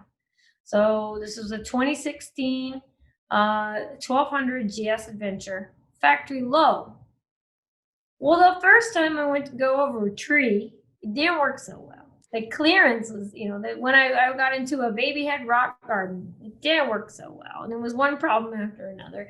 Now it's great for someone who wants the graded dirt roads and, use it more of a street bike and gentle off-road. That's perfect. But for me, it became clear that I needed a taller bike. And there you have it. So should manufacturers make more bikes catered to women? Well, they kind of do. You can get if women want a lower bike or smaller bike, there's the KTM makes that.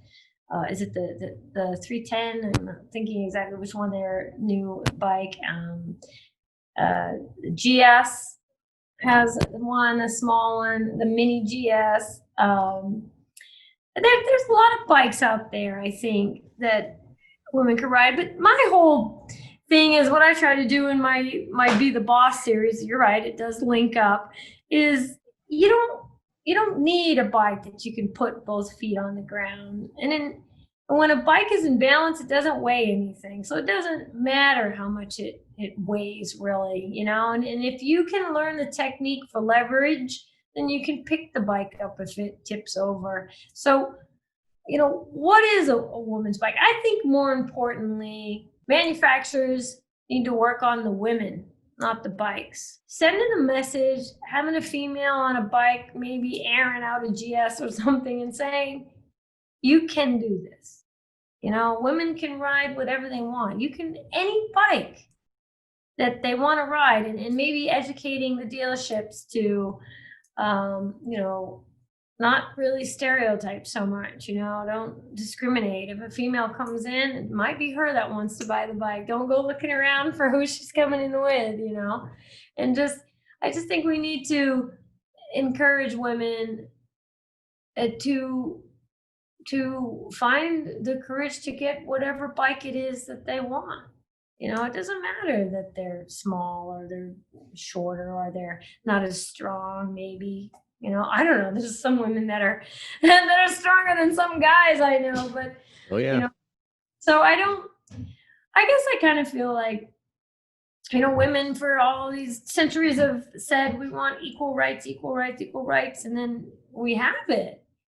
And then we get together and we make these women only relays or women only tours or women only rides. Well, I'm not sure how I feel about that, because what if all of a sudden there was a men's only motorcycle world relay? Do you have any idea how much trouble you would get out of that? But so why do we have a women's only motorcycle world relay, or why did we have that? So that's just my thought. I mean, I understand women like to train with other women. They like to tour with other women. They feel like, I've heard them tell me, it's less intimidating. Maybe they want a bike that is less intimidating too. It's hard to say, but my message to women is the bikes come unisex. Pick the one that calls to you, and then just ride it.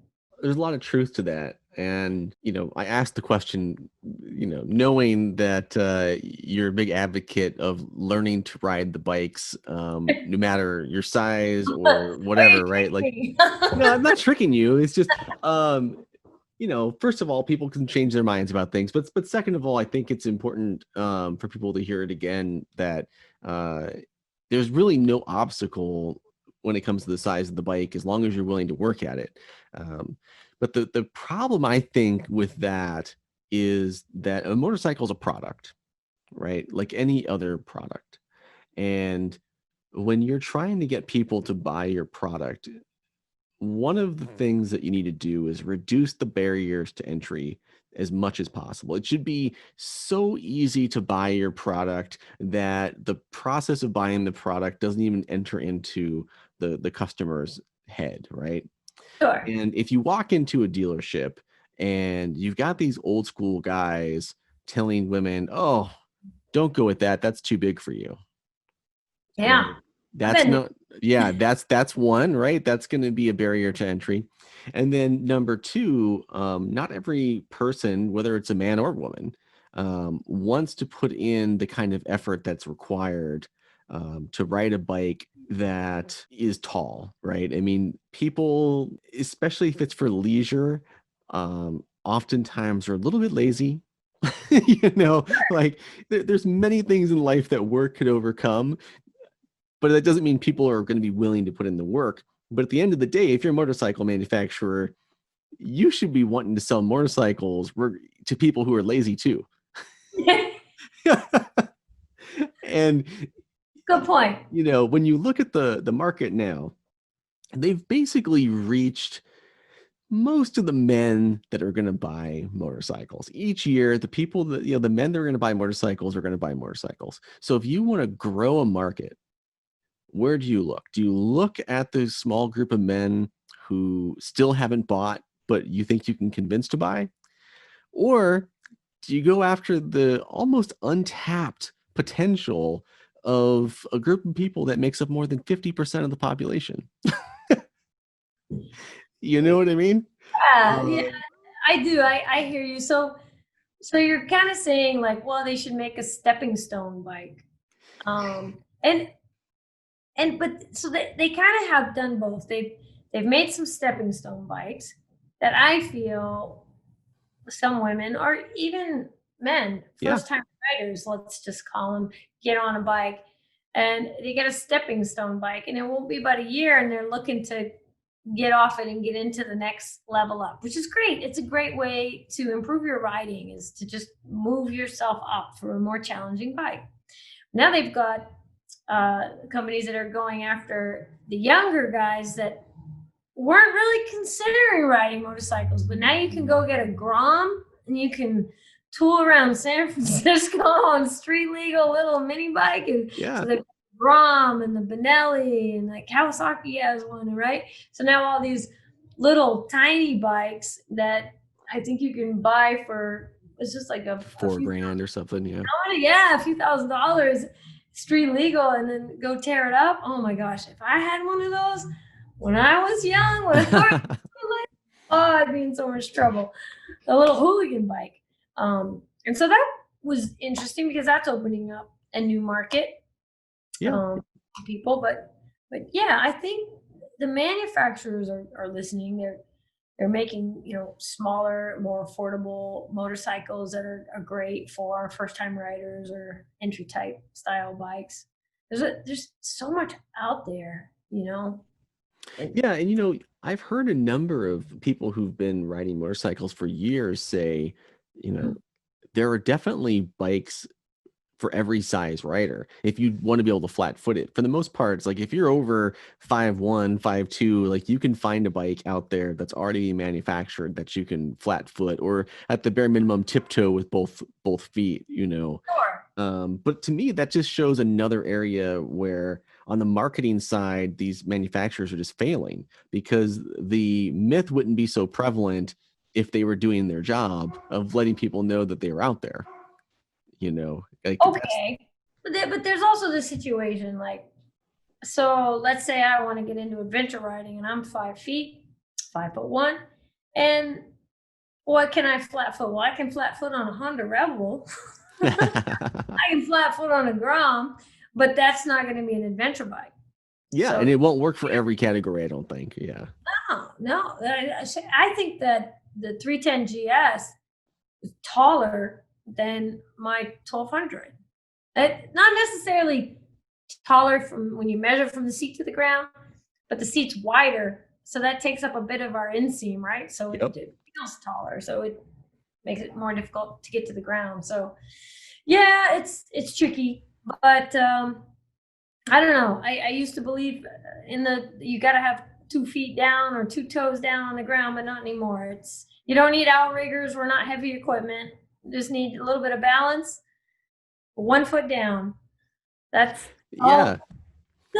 I think, you know, nothing disproves an argument like reality, and seeing someone show you, like, you know, last I saw, you're 5'1.5", and you're perfectly capable, more than capable. You're teaching other people how to ride these giant bikes, right? So the idea that you have to be able to put 2 feet down should be as dead can be, in the face of seeing so many people not having to put 2 feet down and doing a great job riding the bikes.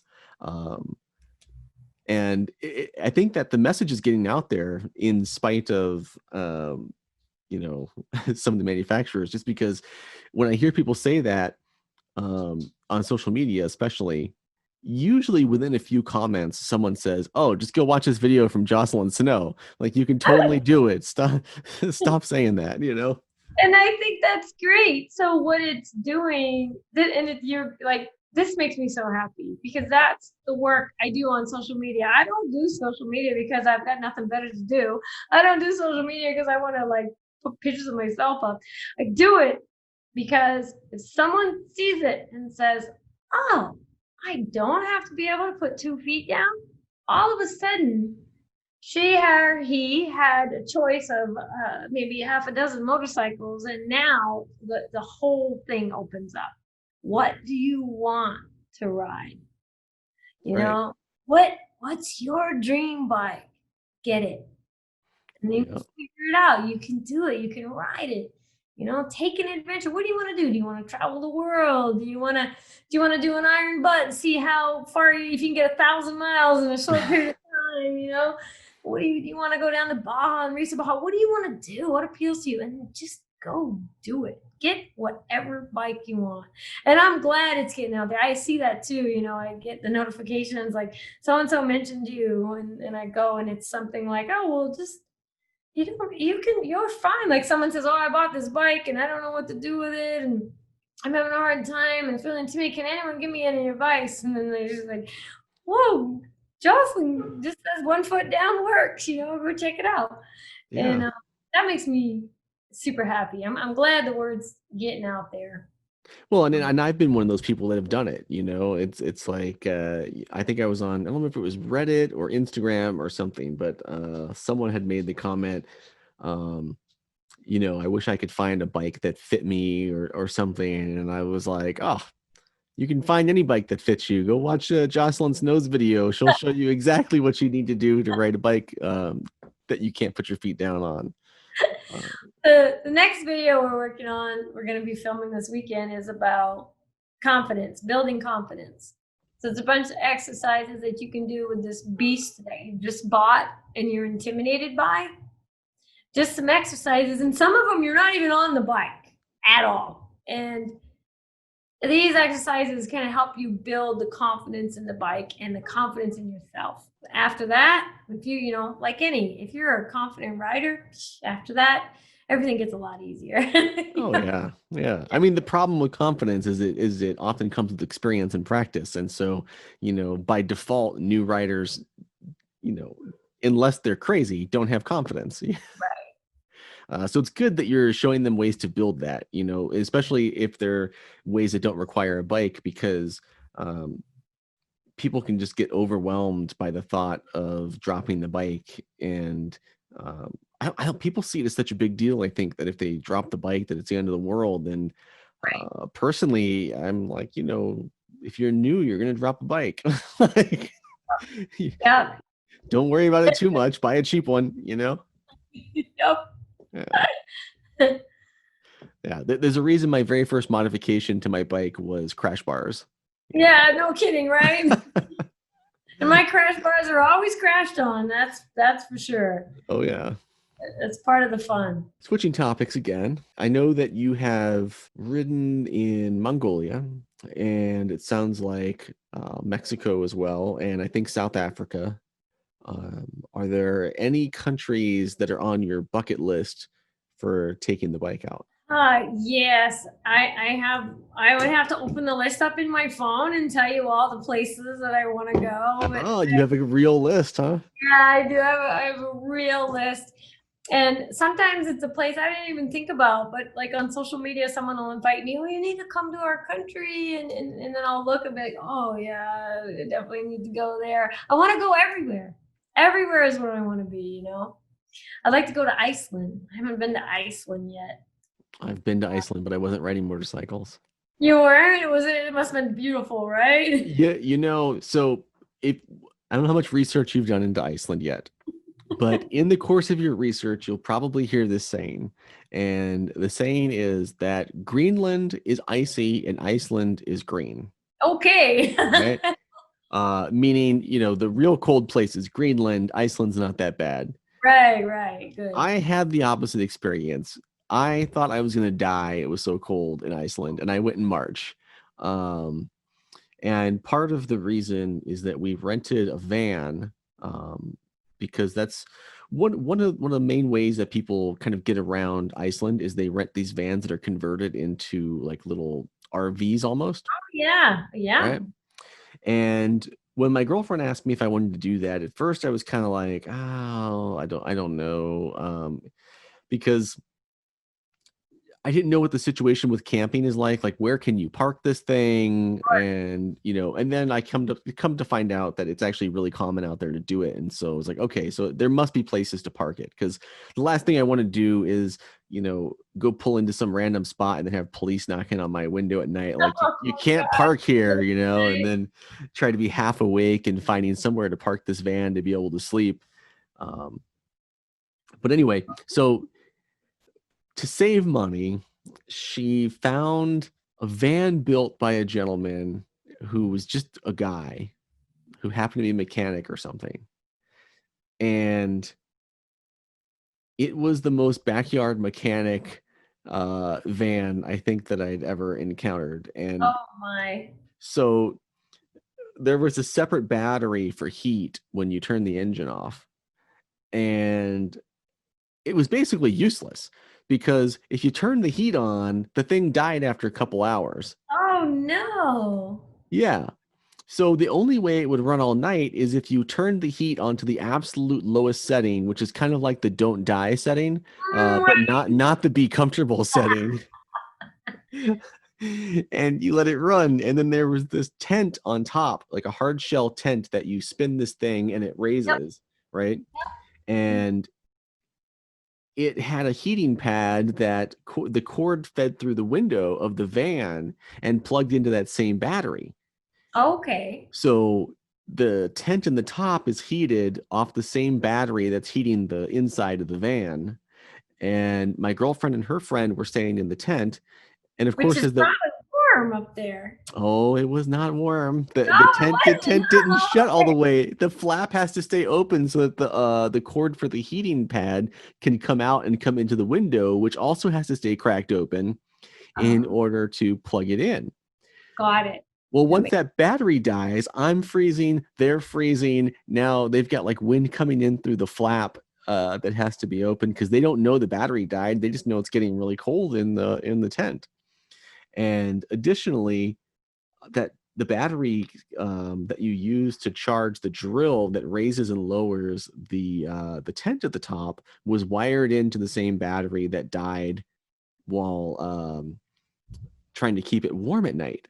Oh. And it takes forever to recharge that battery that basically is charging everything, and Right. everything's trying to run off this battery. Yeah, it's overloading the whole thing. It was way underpowered. He should have had at least 3 of those batteries to be running all these different things.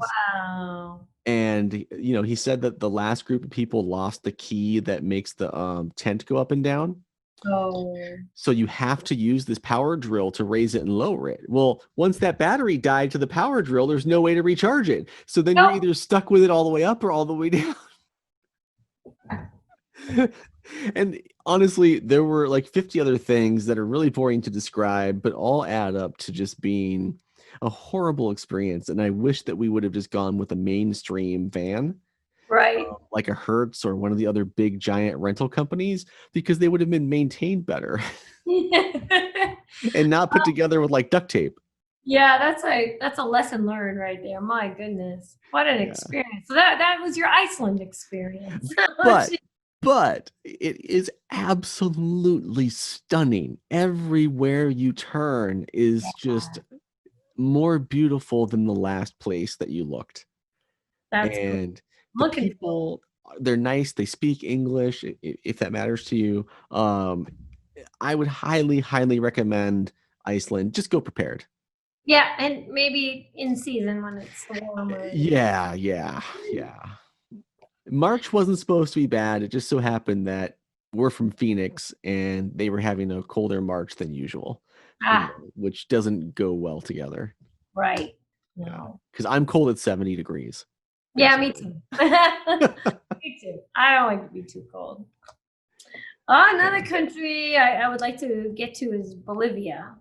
Oh. I want to go on the dangerous roads or whatever it is, but I'm planning that for next year, 2021.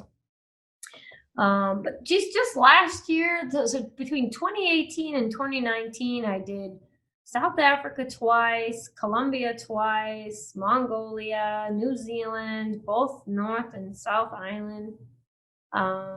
Missing something else in there, but I mean, what a lot of riding, And this year, 2020, we haven't done anything really, with the exception, I guess, New Zealand was in February, but then COVID hit.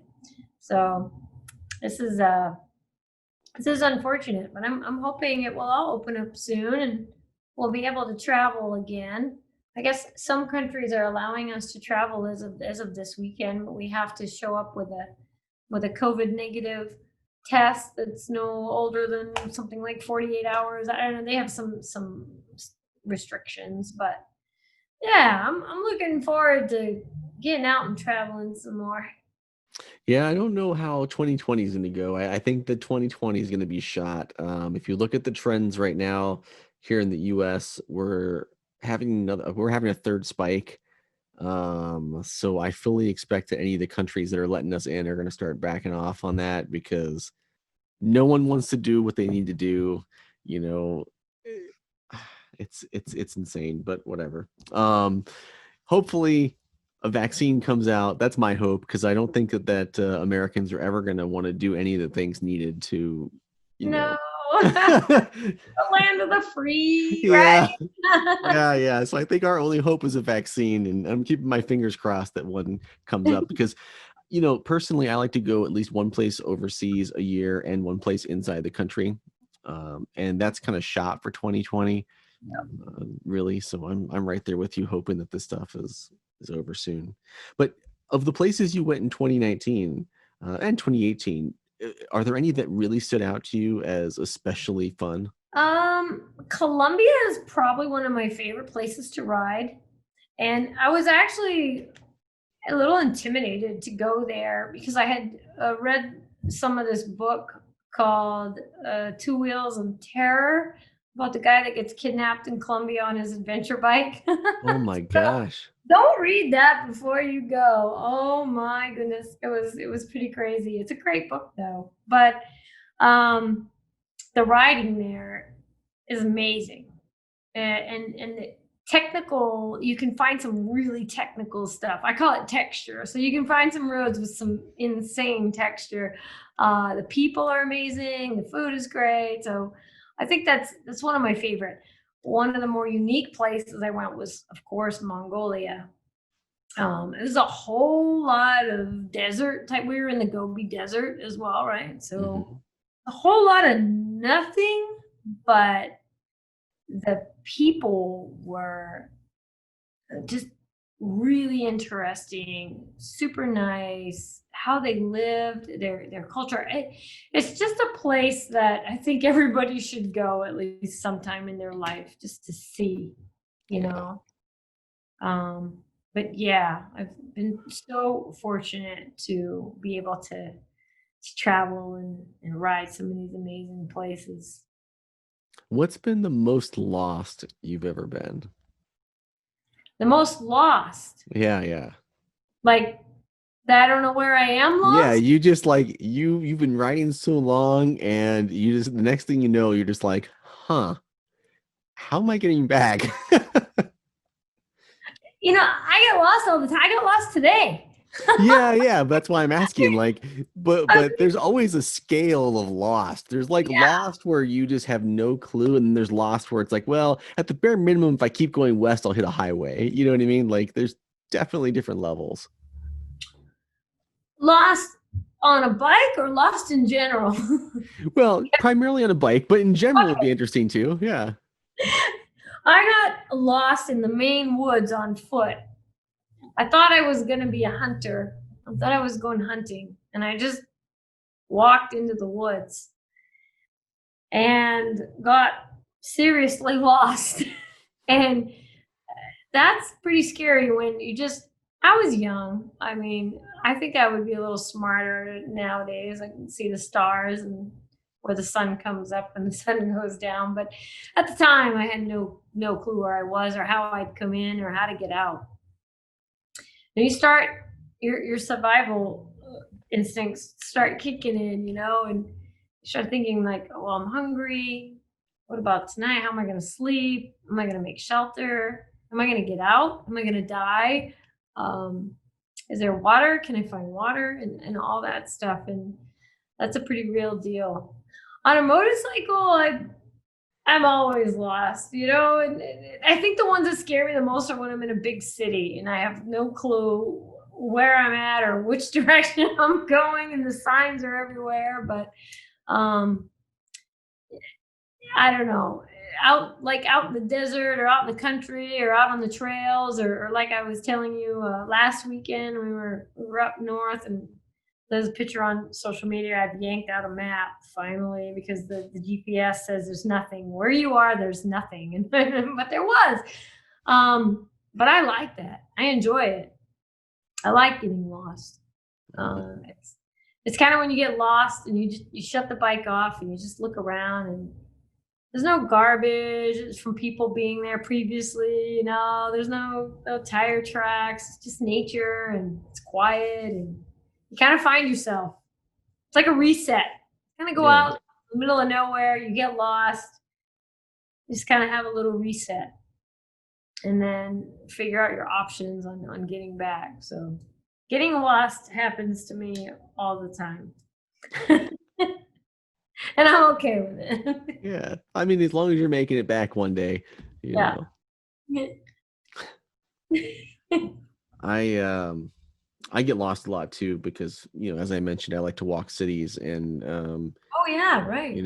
I don't know. Recently my cell phone works in other countries now, but when I was, you know, doing this at the start, my cell phone didn't work, and so I was basically offline, and I would just like grab a paper map and just start walking and try to find my way back. Um, I think my most lost has been in Hiroshima, Japan, when I grabbed a paper map from the front desk and I just started walking, started seeing the sights, going to bars, going to restaurants, and if something caught my interest, I would just follow it, you know. And it got super late at night, and everything was basically shutting down. And I was like, all right, time to go home. So I pull out my map, and I have basically walked off the map. And Oh, so nothing that I'm seeing is on the map. And there was a like a tourist map on the road. You know what I mean? Like one of those big, right. like the permanent fixture ones that kind of like light No, up and you can go little on the ground. kiosk.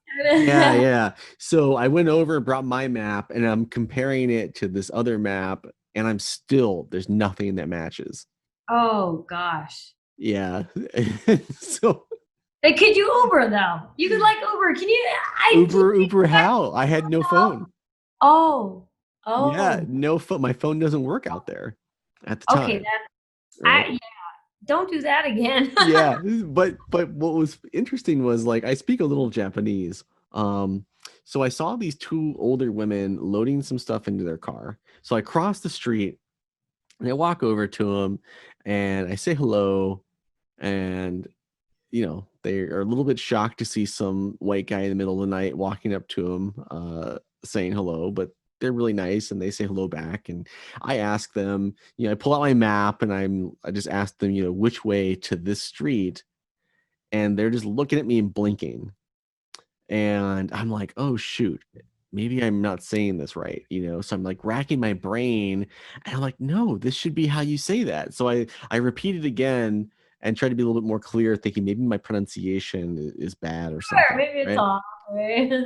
Well, they start talking back to me, and it becomes clear very quickly that they speak a dialect. And so I think that they do understand what I'm saying, but what I think they're having trouble with is like figuring out how to respond back. Because Right. there's like the Tokyo Japanese is the standard Japanese, and I think that they just spoke some other dialect, especially with their age. I think they had a different language they were using, and so they were saying things to me that I didn't understand any of the words at all. And I'd been taking Japanese probably 3 or 4 years at that point. So I mean, my Now you're going, vocabulary. what? I learned all that for what?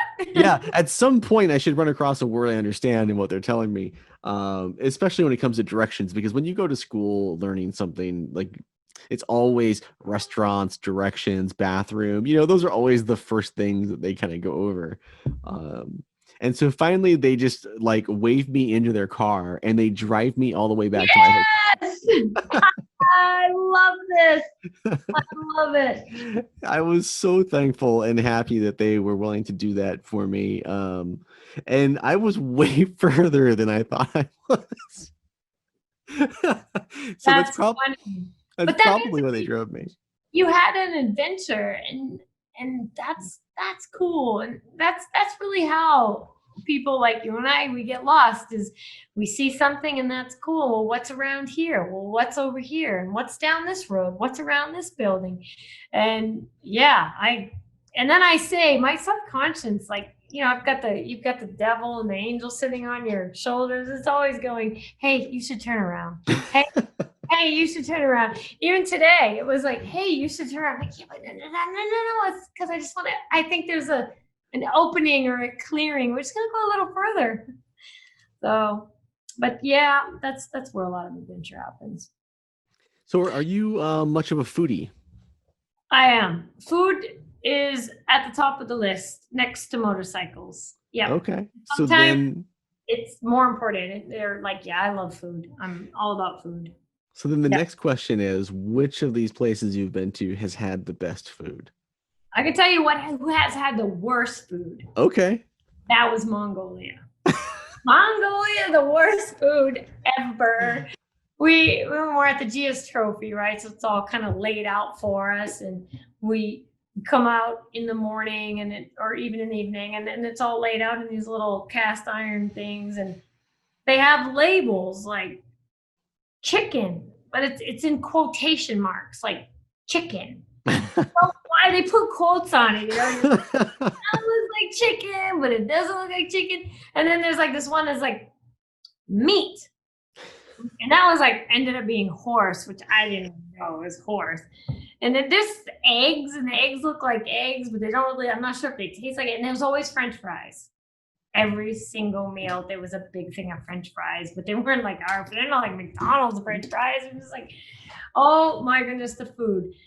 And I remember the last day, they had this beautiful ceremony where they marched in with this music, and they were wearing, their big soldier get up, and they're carrying with the poles and the big platform. It was like a goat.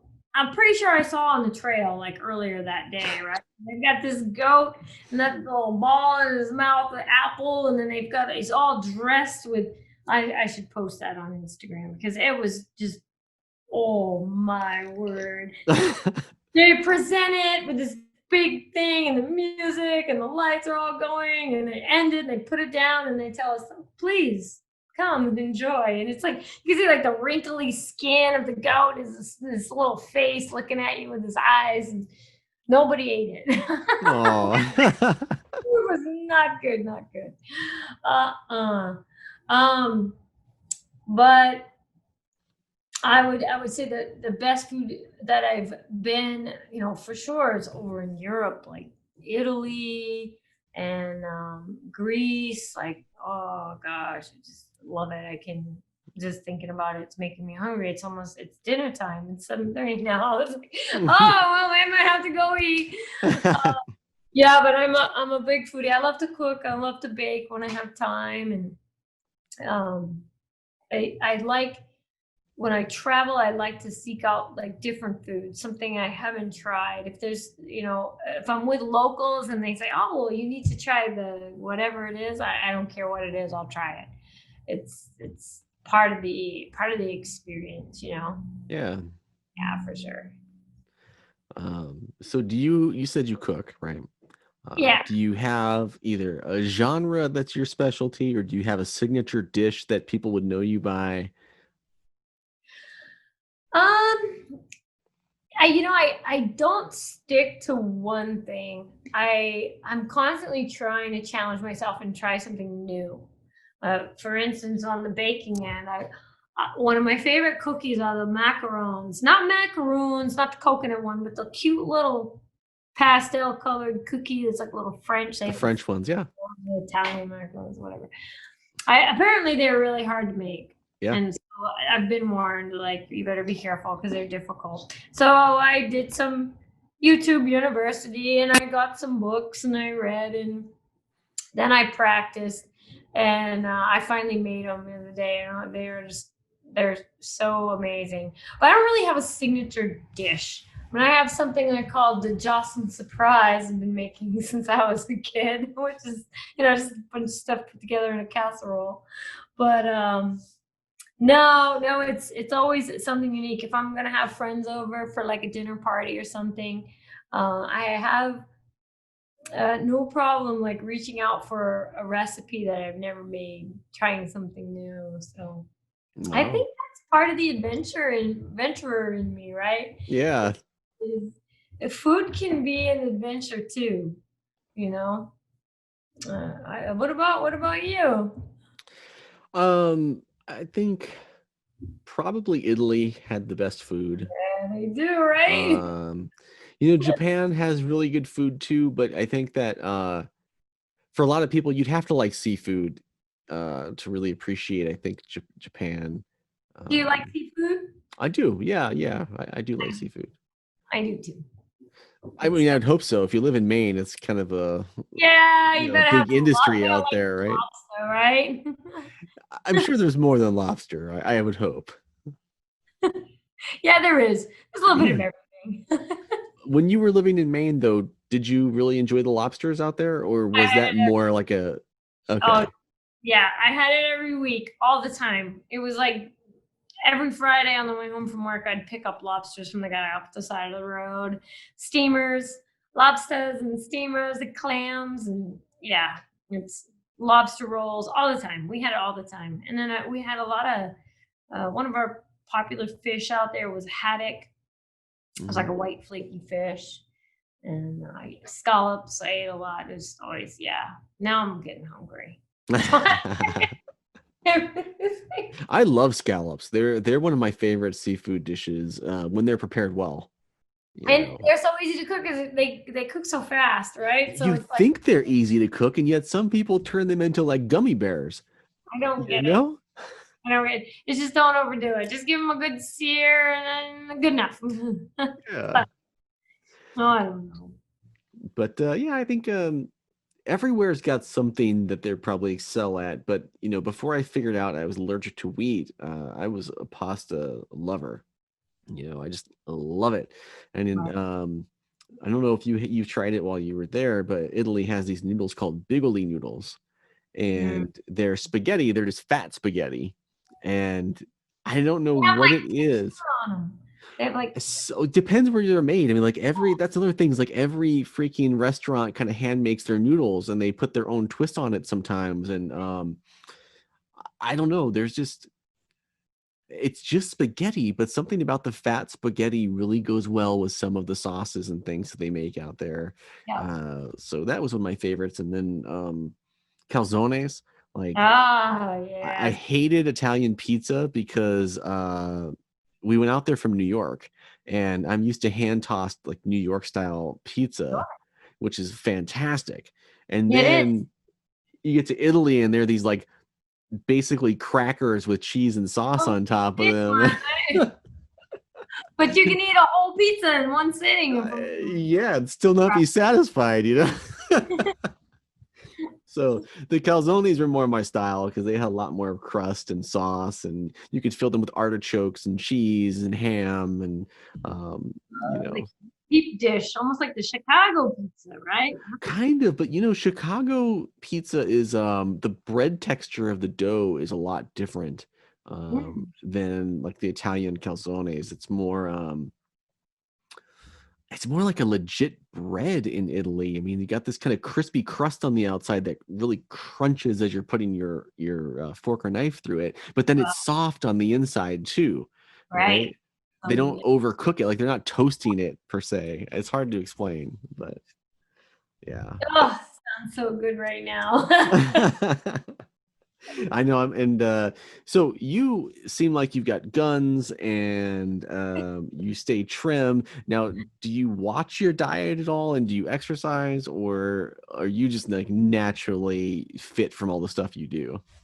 No, I haven't been into a fast food restaurant since I was about 13 years old. So I don't eat fast food. I would say the only exception would be an In-N-Out burger on a rare occasion, if that's considered a fast food. But um, I tend to try to eat healthy because I feel better if I eat healthy, you know. I do have sugar cravings a lot. I was just talking to my friend. He recently found out that he was diabetic, and I'm going, oh gosh, I don't even want to know because I love sugar so much. It's just, I'm crazy about it. But other than the sugar, I would say I tend to eat pretty healthy, and I always have. Hmm. I have my occasions where I'll go for the comfort food, the butterscotch pudding or the macaroni and cheese, or something that's probably not so good for you, but it tastes good. I'll have a donut every once in a while when somebody brings a whole bunch of them to work. They're so pretty, and every time I eat one, I'm like, oh God, I don't even know why I did that. I wished I hadn't, but yeah, yep. I Yeah, Time. man, I'm telling you, I wasted my youth because it used to be so hard for me to gain weight, and I would take these like weight gainer shakes and lift weights real heavy, and I was always trying to get bigger. And if I was smart, I would just realize that as I got older, I was going to get fatter anyway, so I might as well stay skinny as long as possible. Because now it's like I look at ice cream and my body's like, "Oh, we've had ice cream. Here's an extra pound for the morning." So I've been Ice doing. cream is, I think, can be everyone's weakness, right? Oh, it's so fabulous. When I went and bought an ice cream machine a long time ago, and so I make my own ice cream. I would be 500 pounds if I had an ice cream maker. It's so good. The other day I thought, well, I like butterscotch pudding so much. I wonder if I could make butterscotch ice cream. This is just like last week. And I thought, well, if I'm gonna, reach for the comfort food, I might as well go big and go with the butterscotch ice cream. So I made it, and I thought, well, let's add to it and get the butterscotch chocolate chips and melt them down and put them on a sheet and get them real thin, and then put them in the freezer and then break them up and put them in there. Oh my gosh. So I had this, and I used just a little bit of the Cook and Serve butterscotch pudding powder in the ice cream. So I've got this butterscotch colored, butterscotch flavored ice cream with these hard candied chips. Yeah. And I put it all together, and then I thought, oh yes, because I pulled out a big thing of butterscotch sauce, that like caramel, right? Caramel. And I poured that in that ice cream and then put it in the freezer. And oh gosh, I just finished it. I ate that every night. I'm telling you, oh, I ate healthy. Well, you mentioned ice cream. There's that, But yeah, it's pretty fun to make your own ice cream. I think it tastes better too. Yeah, don't tell me. I can't do it. I can't be trusted. It's like some people can't be trusted with a fast motorcycle because they'll end up like killing themselves with the speed. I could not be trusted with an ice cream machine. If I could make ice cream. So right now I'm doing this thing called Renaissance periodization because I just got to get the weight under control. Like I can't trust my instincts. Like I think I'm doing well when I'm eating, and I step on the scale and it's like, nope, definitely not doing well with my food. I thought I was, but I'm not. So now I've like bit the bullet and got this app that tells you how much to eat of everything, and it's been working nice. But now I'm always curious what other people are doing because misery loves company. So I always hope that other people are like paying a lot of attention and writing things down. And then once in a while I run into people like you who are like, oh yeah, I eat donuts once in a while and some ice cream. And it's like, you still are fit. No, I'm not as fit as I used to be. But I haven't had time to work out like I used to work out. And I think that makes a big difference.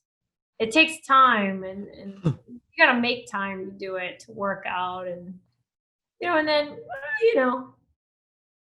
what do you do? Like you said, you get older, everything changes, and then it's like a battle that you can't even win.